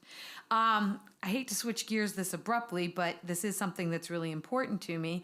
We have had a couple of unauthorized individuals on school property in the last couple of weeks. And I just want to say that we are aware of these situations. Glendora Police Department has been an excellent partner. And we are working together, the school district and the city and the police department, to figure out the best way to proceed in helping with these situations. But I implore you as a community, if you see something, say something. If you see somebody that is on school property that doesn't belong there, and that might unfortunately be somebody that's walking their dog on the Goddard track during school hours, and they may look like your neighbor, not necessarily you, but they may look like your neighbor, but they're not supposed to be there during school hours walking their dog on that track. So if you see something, please say something. Our first order priority is the physical safety of our students, our teachers, our staff members, and all of that. So let's work together as a community as far as that is concerned. But again, I do really want to thank my counterparts at the city and Glendora Police Department for their support. That's all I have for this evening. I'm going to turn it over to Mr. Clifford. Madam President, thank you, and thank you for everyone for being here tonight. Just for the record, my dog's bigger than me, and my dog walks me. Right, so I'm aware of that. People know that about me. Just very quickly, I want to kind of compound on the statement you said about the use of our local resources and keeping our campuses safe. I'm really impressed by the board members here and the way they respond to the people's need for information and coordinate with our staff, our command staff, I call them, when it's responding to this. I want the parents to know who contacted me, that we were in communication with each other. All of the incidents that happened in the last few weeks were resolved swiftly and in an appropriate fashion, and we continue to work very hard to keep our campuses safe for our little ones when you let them off. So thank you for bringing that up. I also had an opportunity, as many other board members did, to attend one of our recognition lunches at Goddard Middle School. And it's hard when you have a job, but we get a lunch break too. So I went up there to have lunch with the principal and the teachers and the students that were recognized for outstanding performance in their classroom. And it's a very intimate setting where the board members and staff get to sit with these students. They get a little certificate. The teacher is with them, and they kind of read off why they were special. And it really makes a difference. It makes a difference not only to the teachers that are with the students, but the students themselves. And the young man that was sitting next to me was actually very informed about what a board member does, was impressed that we were there, and actually knew a couple of topics that we dealt with. So I just wanted to give a shout out to the principal and the staff of Goddard for a wonderful time at lunch, and I appreciate that. I just want everyone here to know tonight, it's no secret that I think parent notification is a paramount issue here. I also think, protecting everyone is important. And the way I see it is I am a supporter of the agenda item that's in front of us tonight. We're going to hear talk about that as we move forward. But when I read that, and I read every line of it, so, I didn't read anybody else's. I read the one that was given to us, and I talked to the appropriate staff members here. And I really think that if there's an issue, I don't see it as an outing trans youth policy. I think in section 1.4, if our staff feels that there's something going on at home that isn't a positive force in trying to help the student for whatever that reason is, that they don't notify them. That's in there still. That's in there. So when I keep copious notes, as my partner to the right will tell you, and everyone was worried about being protected. And it's my opinion that when you read this policy, you're protected. Because if something happens and the staff feels that the words are clear and present danger at your home, they're not going to notify anybody. They're going to let the appropriate people handle the situation, whatever it may be, and the notification if not it happens. And I'm comfortable with that. I'm comfortable with our Glendora parents. I am one of them. I've been in this community a long time. I'm very supportive of local control and making sure that what Glendora needs, Glendora gets. Now, that may not be what another school district needs. It may not be what another county in our state needs. But I think my job as an elected official in this community is to assess appropriate things for legislation in the school board. It's my opinion, based on the evidence and testimony that I've heard, that parents are concerned about their rights of our students here. And I appreciate that, and I support that. I'm a small government, large family person. I like the policy that's put in front of us. I think it protects the sanctity of the relationship between parents and children and the school district. I'm a proponent of that tonight. I want to be very clear about that. I'm also a proponent of protecting people when they're at risk. I was a police officer for many years. I worked on campuses. I understand this, I think, intimately. I've worked with people in this environment, and I think that parents are a critical part of the trioca in the school, child, and parent relationship. And that's my personal and my professional opinion. So as we speak tonight,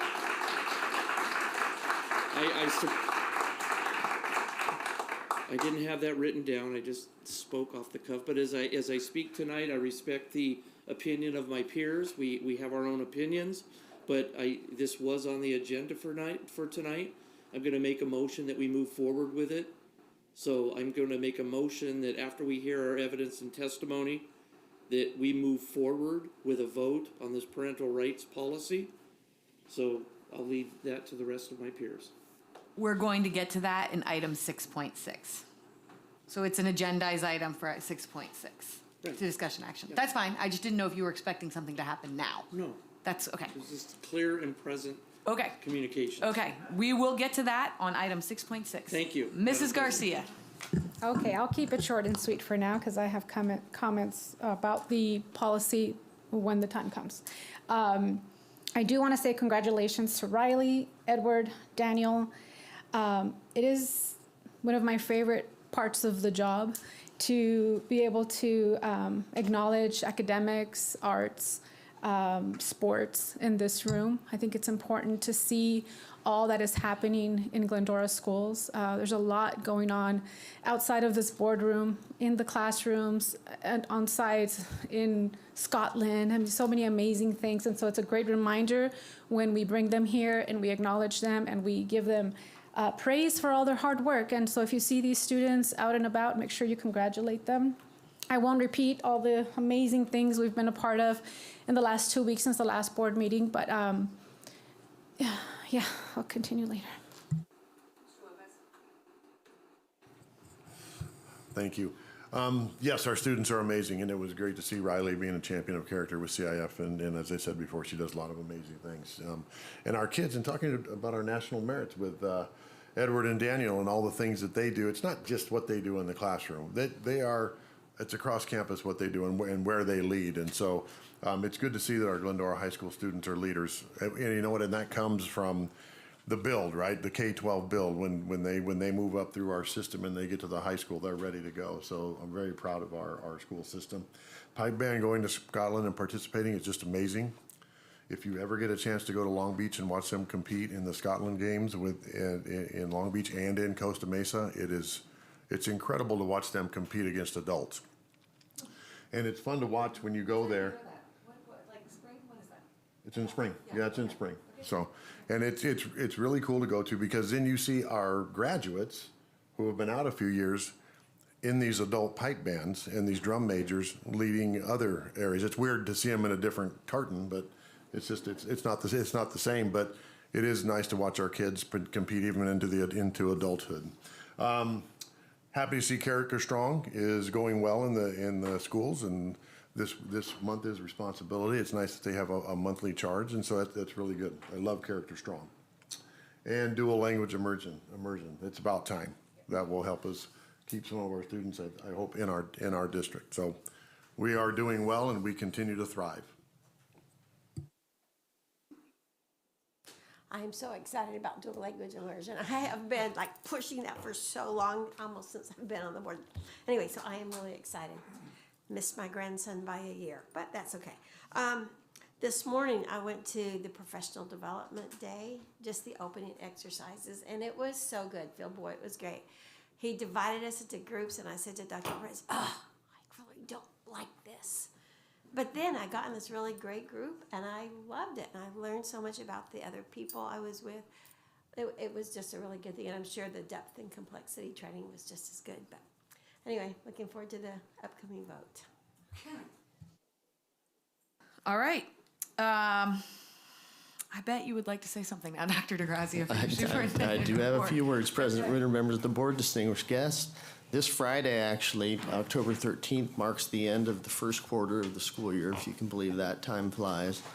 Starting in late August and October 13th. November 3rd is the end of the first trimester for our elementary students. Homecoming coming soon, as Aiden mentioned, on the 20th. And our Mocha friends, back for the first time since 2019 from Mocha, Japan, will be with our sister schools, Nakamura for Sandburg Middle School and Mocha Higashi Junior High School with Goddard from October 27th through November 1st. State test scores are in. Individual scores can be seen by parents now and released next Wednesday, October 18th. All families will be able to access school results at that time, so those are coming out very, very soon. We'd like to, excited about dual language immersion, as many have said, and the Spanish strand coming to Sutherland for the 24-25 school year. This year, we have the inaugural aviation class that has begun at Glendora High School. Actually, today, the flight simulator equipment was delivered, so that will begin to be installed. This is where students can earn their ground flight hours and their hours to be a future aviator. We have over 90 students in those current classes and sections right now. So we're really excited about that, and that started this school year. Next school year, as a CIF-sanctioned sport for the first time, it's not powder puff, but CIF-sanctioned sport, girls flag football will begin in the fall, and we're going to have information out for Glendora High School students that are interested in playing flag football for next year. The information meetings will start next month in November. Practices will begin and tryouts and so forth in the spring for competition of August 2024. It will be the same season as the current football seasons in the fall. You may have heard Glendora Unified being in the news recently. Some very positive pieces of the Glendora High School field hockey team. Channel 7 recently aired a piece highlighting the team and their work of annual fundraising in support of breast cancer awareness and funding, screening for those who do not have health insurance. Over the years, the field hockey team, through their flocking of flamingos, has raised nearly $30,000 to assist, and they have the money there to assist through the Hill imaging for those that may be in need. What a great service. Also, the niche school rankings were recently released. It's the annual ranking of all school districts. And in regards to public school districts, Glendora Unified was ranked in the top 25% of all the Southern California region districts, the top 11% statewide, and the top 4% nationally. So we thank them for that and commend that. That's worthy of applause. Thank you. That's all I have. Thank you. Okay, I'm going to go back to Mr. Clifford, but only because I reminded him of something he said he was going to do after Dr. DeGrazia was talking about the girls' flag football team. Thank you. Mm-hmm. I got a little You got overzealous. Uh-huh. So I wanted to see if my peers would consider putting a motion forward for an agenda item to begin the process of improving our track and field at the high school in order for these flag footballs and other things to start moving forward. Our track and our field in that area needs some improvement, and I'd like to move forward with getting the estimates and the drawings or whatever we need to do, and I want to move forward with that initiative. I know that there's a small amount of money in a fund that the Cliffords donated to 20 years ago that I think it has $250,000 or something in it, some amount of money. right? Yes. That we could start, but I'd like There is my money, yes. peers to consider a motion to move forward with beautifying that track and field and making it useful. I'd be happy to. I'd be happy to. I don't know where Mr. Lopez is tonight. I hope he's watching. He talks to us, not this Mr. Lopez, Mr. Gene Lopez that comes and talks to us about the track and field. I'm sorry he's not here tonight to hear us make this motion. Be happy to go into discovery as far as all of this is concerned. It is time. Thank you. Okay, now we're going to move forward. We do not have any staff presentations this evening. We're going to move on to our discussion action items. Item 6.1 is to approve and ratify Resolution 20, what? No, it's not. Do I have an old copy? Thank you. Item 5.1, approve, ratify Resolution 232411 to recognize October 8th through 14th, 2023 as Week of the School Administrator as presented. So moved. I didn't bring my blue folder where I could read the resolution of it, but listen, we really do need to acknowledge all of our school administrators. They deserve more than a week, frankly. Why don't you read it? You got it in front of you. Thanks. I can do this quickly if you so desire. Whereas leadership matters for Glendora Unified School District and the nearly 6,500 early childhood through 12th grade students it serves. And whereas school administrators are passionate, lifelong learners who believe in the value of quality public education. And whereas the title school administrator is a broad term used to define many educational leadership posts. Superintendents, assistant superintendents, principals, assistant principals, special education and adult education leaders, curriculum and assessment leaders, school business officials, classified educational leaders, and other school district employees are considered administrators. And whereas providing quality service for student success is paramount for the profession. And whereas public schools operate with lean management systems. Across the nation, public schools employ fewer managers and supervisors than most public and private sector industries, including transportation, food service, manufacturing, utilities, construction, publishing, and public administrators. And whereas school leaders depend on a network of support from school communities, fellow administrators, teachers, parents, students, businesses, community members, board trustees, college and universities, community and faith-based organizations, elected officials, and district and county staff and resources to promote ongoing student achievement and school success. And whereas research shows great schools are led by great principals and great districts are led by great superintendents. These site leaders are supported by extensive administrative networks throughout the state. And whereas the state of California has declared the second full week of October as the Week of the School Administrator in Education Code 44015.1. And now, therefore, be it resolved that the Glendora Board of Education hereby declares October 8th through October 14th as Week of the School Administrator, and in conjunction with the Charter of the Association of California School Administrators, urges that all classified and certificated managers at the Glendora Unified School District be commended for their contributions they make to successful student achievement. Signed by Elizabeth Reuter, our president, and every other board member up here. Good enough?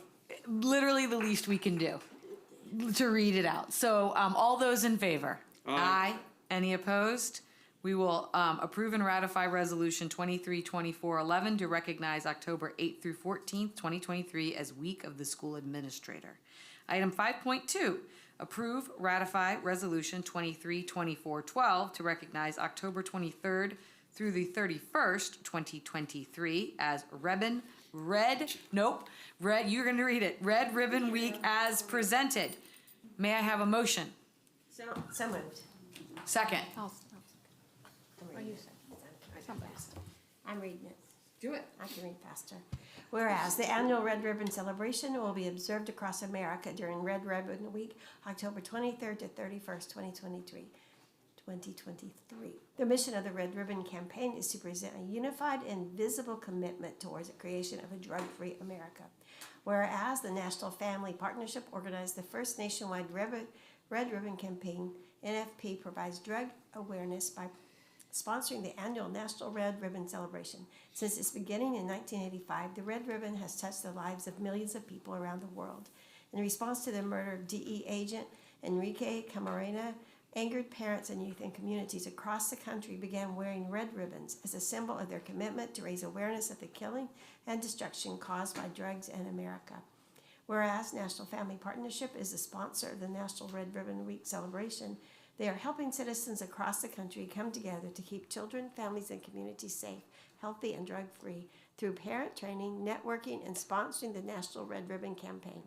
A theme unifies each year's campaign and helps broadcast one message, creating a tipping point to change behavior.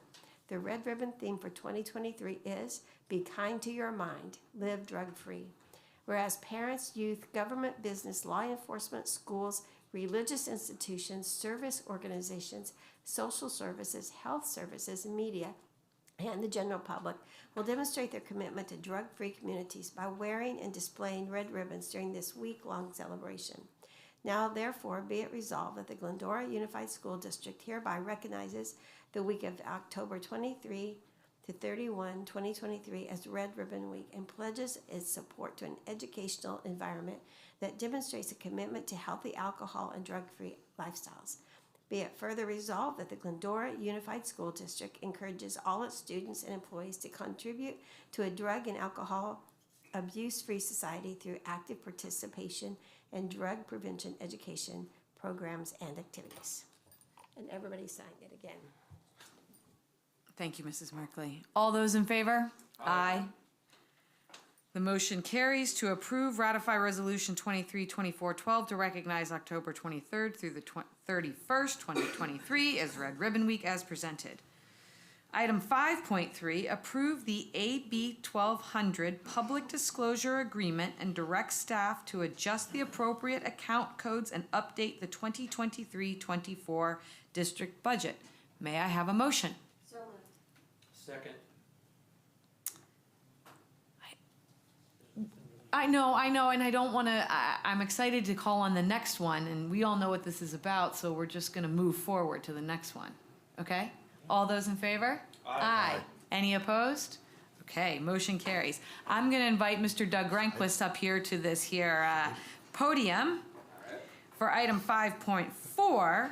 Approve the implementation of the tentative agreement between the Glendora Unified School District, GUSD, the Glendora Teachers Association, GTA, and the Glendora Leadership Association, GLA, unrepresented management and confidential employees as presented. May I have a motion?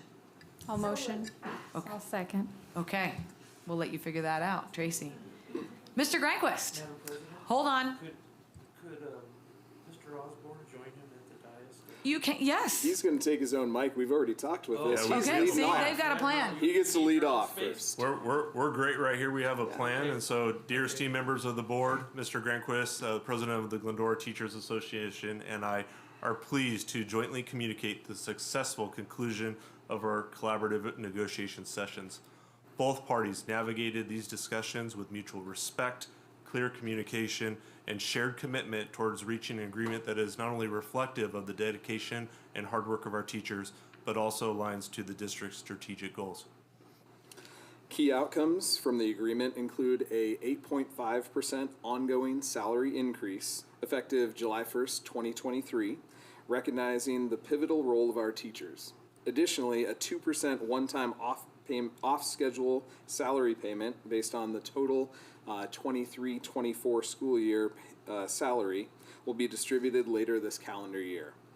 These salary changes will help to recruit and retain quality teachers and honor the dedication of our members. Tonight's agenda also contains AB 1200 Public Disclosure Agreement documents, which provide comprehensive insights into the agreements and their associated financial implications to the district. These documents detail information related to the terms of the agreement and illuminate the fiscal foresight embedded within our negotiations to ensure sustained fiscal health for the district despite being in declining enrollment. We express our sincere gratitude to both negotiating teams from GOSD and Glendora teachers who work diligently and constructively to achieve an agreement that stands in the best interest of all parties involved. It is our collective belief that the terms of this agreement recognize and honor the immense contributions of our teachers and also reflect our shared responsibility toward financial stewardship. In closing, we remain dedicated to maintaining a spirit of collaboration and mutual respect. We are thankful for the dedication of our teachers and thank the board for their consideration on this agreement. Thank you. Thank you.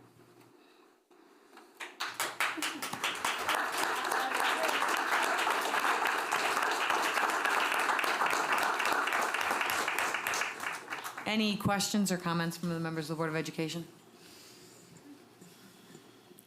Gary M. Clifford has a comment, Madam President.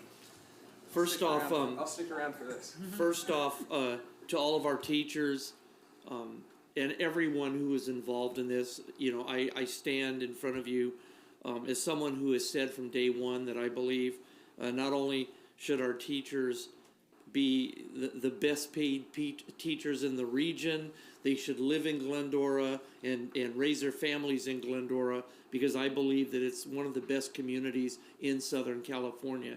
And I think these kinds of decisions help you get there, right? I think that this board, it's hard. It's a very hard financial decision anytime you're going through negotiations. And in this case, I mean, these are significant increases. You deserve them. Every one of you deserve them. And I wish it could be more. And I remember if I take my administrative hat off and put my campaign hat on, I remember I campaigned on hoping that I could help bring increases to this district with me being on there. And I feel accomplished in that regard. So now I'll take that hat back off. But what I do want to tell you is that all of us together have to work now, and this has been verified by a third-party association that said, yes, this decision, although tough, is sustainable. But we have to make decisions. We have to deal with our declining enrollment. We have to be wise about the other programs that we have and the students that we bring into this district. And I just want to be mindful of that. I'm proud of this board for having the backbone to go through this and empower our superintendent and our negotiations team to work with our teachers and other staff members to make this happen. So congratulations. I can't tell you how the vote's going to go, but I can tell you how my vote's going to go. All right? So congratulations to you. No, I would also like to say thank you to the staff, having spent so many years at Glendora High School and just in the district and seeing it all and watching our staff and how hard they work, that it was a goal when we got in that we had to get you a raise. We had to get the appropriate monies. And having that 2% just off schedule was not good enough. Was not good enough for Glendora. So it's great that it went to the table. You guys did a great job of coming together and making it happen for everybody in our district. So proud of the work that you guys did. And we continue to work hard now. We still got to work hard on our benefits, but we did make progress. I believe we made huge progress in the benefit arena, and we have to continue to work that way because benefits matter.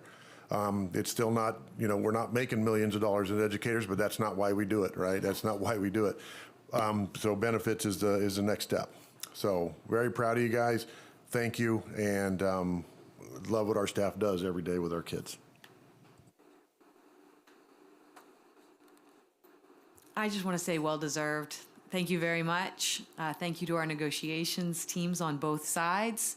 I know that this is a healthy tension is appropriate, and it feels like there was a lot of collaborating and working while, we've got to be responsible. We've got to be financially responsible for our districts and all the programs that we want to do. But it sounds like you all were able to remain objective and fair on both sides of the table. And like Mr. Clifford said, you know, I want to give our teachers as much money as we can responsibly give them. So I'm thrilled that this has worked out.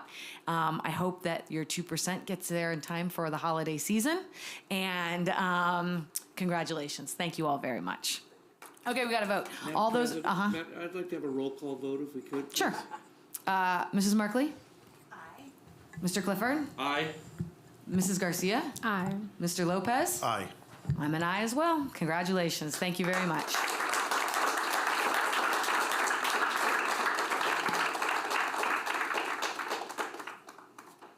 Okay, we're going to move on to item 5.5, proposed board policy 5020.1, parental notification policy. May I have a motion? I will make a motion for approval of the parental notification policy. Second. It has been moved and seconded. I'm going to open up the dais here for discussion. Is there anybody that'd like to go first? You already talked. I have plenty more to say, but I know you do. Anything else, Mrs. Markley? No? I think everyone knows where I stand. I have not changed my position. Okay. Mr. Lopez? Okay. Mrs. Garcia? Yes, I did prepare a statement because I feel that this is a very important conversation that we've been having for a couple of months now. So I want to thank the community that came out today to speak and continue to express your concerns, and that's important to us. After carefully reviewing all the information that has come our way, I would like to offer an impartial perspective on the matter at hand. We have been presented with a range of policies and procedures by district staff during our last meeting, and we must also consider the laws that protect the rights of both our students and parents. From the outset, I have maintained that we should establish a genuine need before proceeding with any policy changes. As a member of this governing board, I firmly believe that we have been transparent about our existing policies, procedures, and protocols. These measures are in place to ensure swift and comprehensive support for our students, and they demonstrate our commitment to involving parents and guardians as early as possible. Our primary goal is to collaborate with our families to create the best educational experience for our students. I have received numerous emails from community members expressing both support and opposition to this policy. Unfortunately, I've also received threats suggesting that a vote against this policy is a vote against the family unit and could affect future elections. It's crucial for me to clarify that I am not a politician. Whether or not I get reelected is not a deciding factor for me. The decisions I make in this role will always prioritize the well-being of our students. Serving on the school board is a unique responsibility, as it involves making decisions on behalf of our children. Parents and community members have elected us to be responsible stewards of public education and to make decisions in the best interest of our students. Our role is not to create policies that single out any group, including our trans youth, but rather to support all students. This policy leaves me with more concerns than answers or peace of mind. I do not believe that a clear need for this policy has been established. The concerns raised about issues like suicidality, bullying, and physical injury are already addressed by existing policies. Furthermore, a student's request to use pronouns that differ from their assigned gender does not necessarily indicate that the student is in danger. If staff, teachers, or administrators become aware of a student being suicidal or at risk of harm, I am confident that our existing policies are adequate to address the situations. For these reasons, I will vote against the adoption of the proposed parental notification policy. Thank you.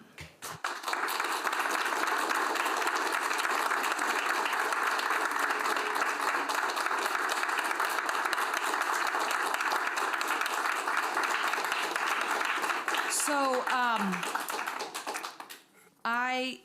I do want to make something clear, or I do want to make a comment. One of our guest speakers this evening, our public commenters, had talked about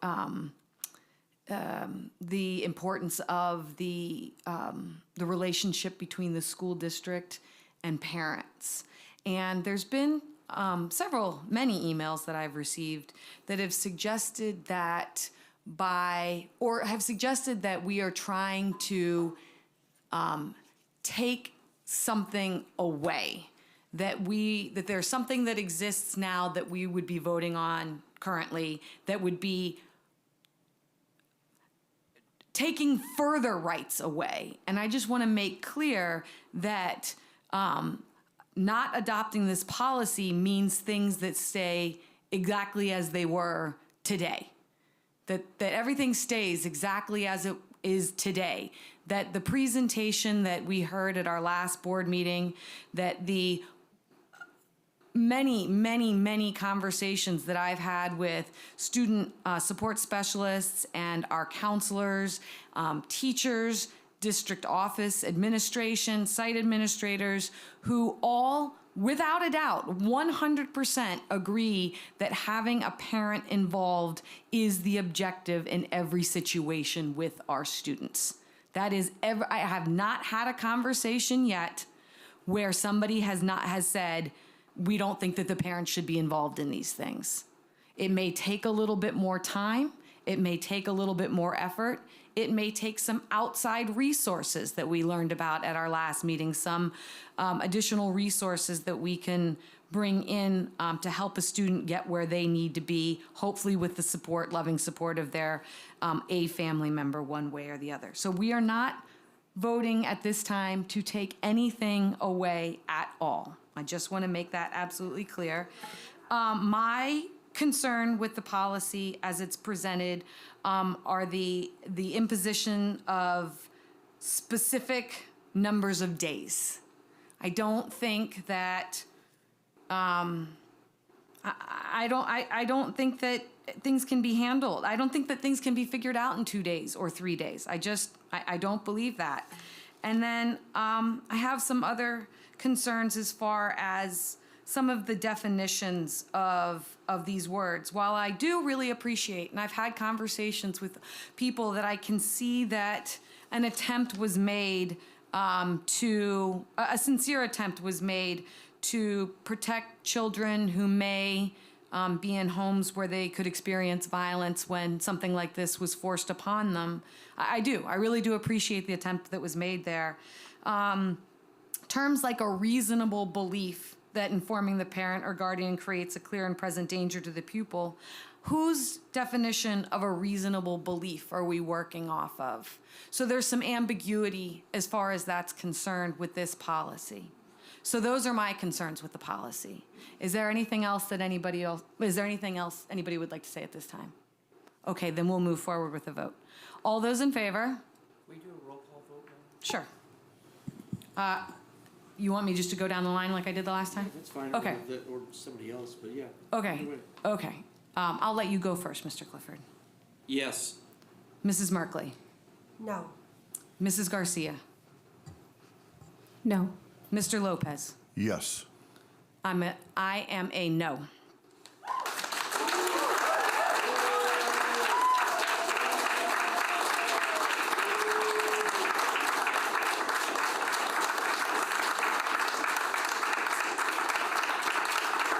We need to continue on with the meeting.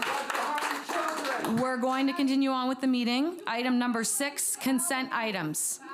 The Board of Education may consider agenda consent items as a whole or as individual divisions. Any item may be removed by a member of the board for discussion and possible action.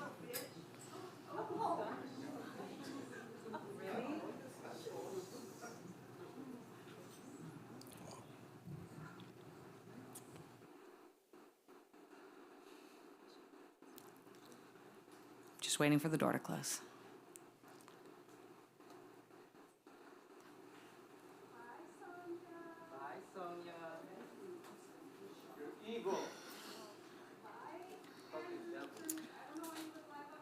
Okay, we're going to move forward with our consent items. The Board of Education may consider agenda consent items as a whole or as individual divisions.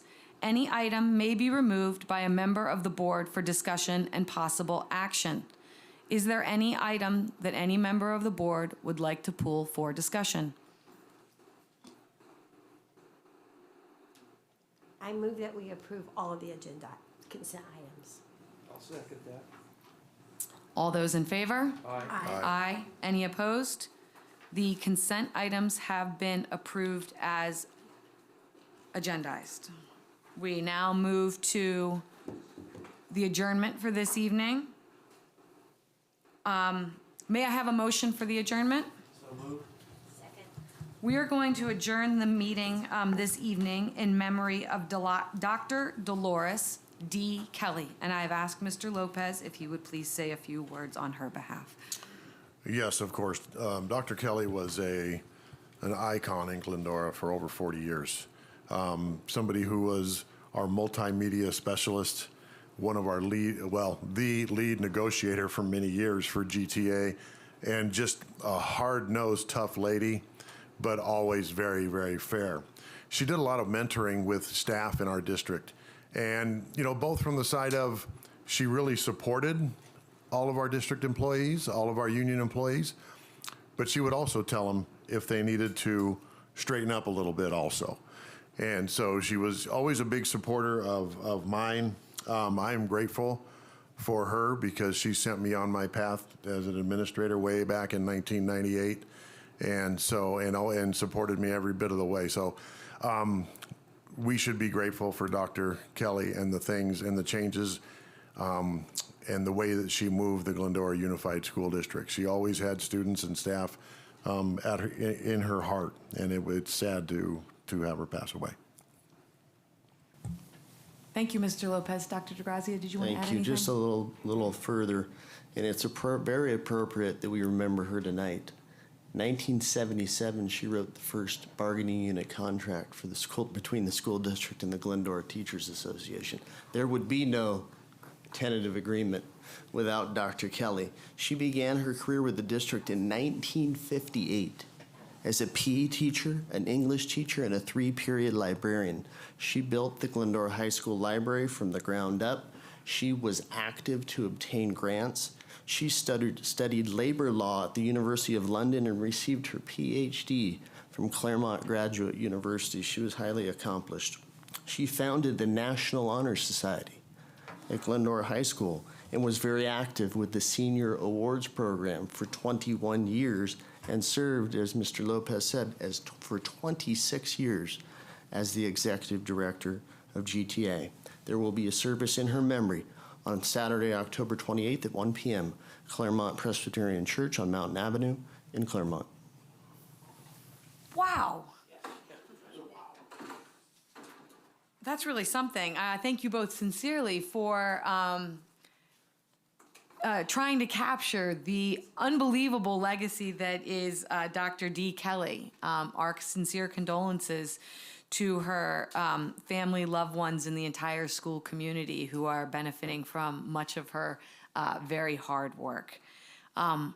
All those in favor of adjourning this meeting in her memory? Aye.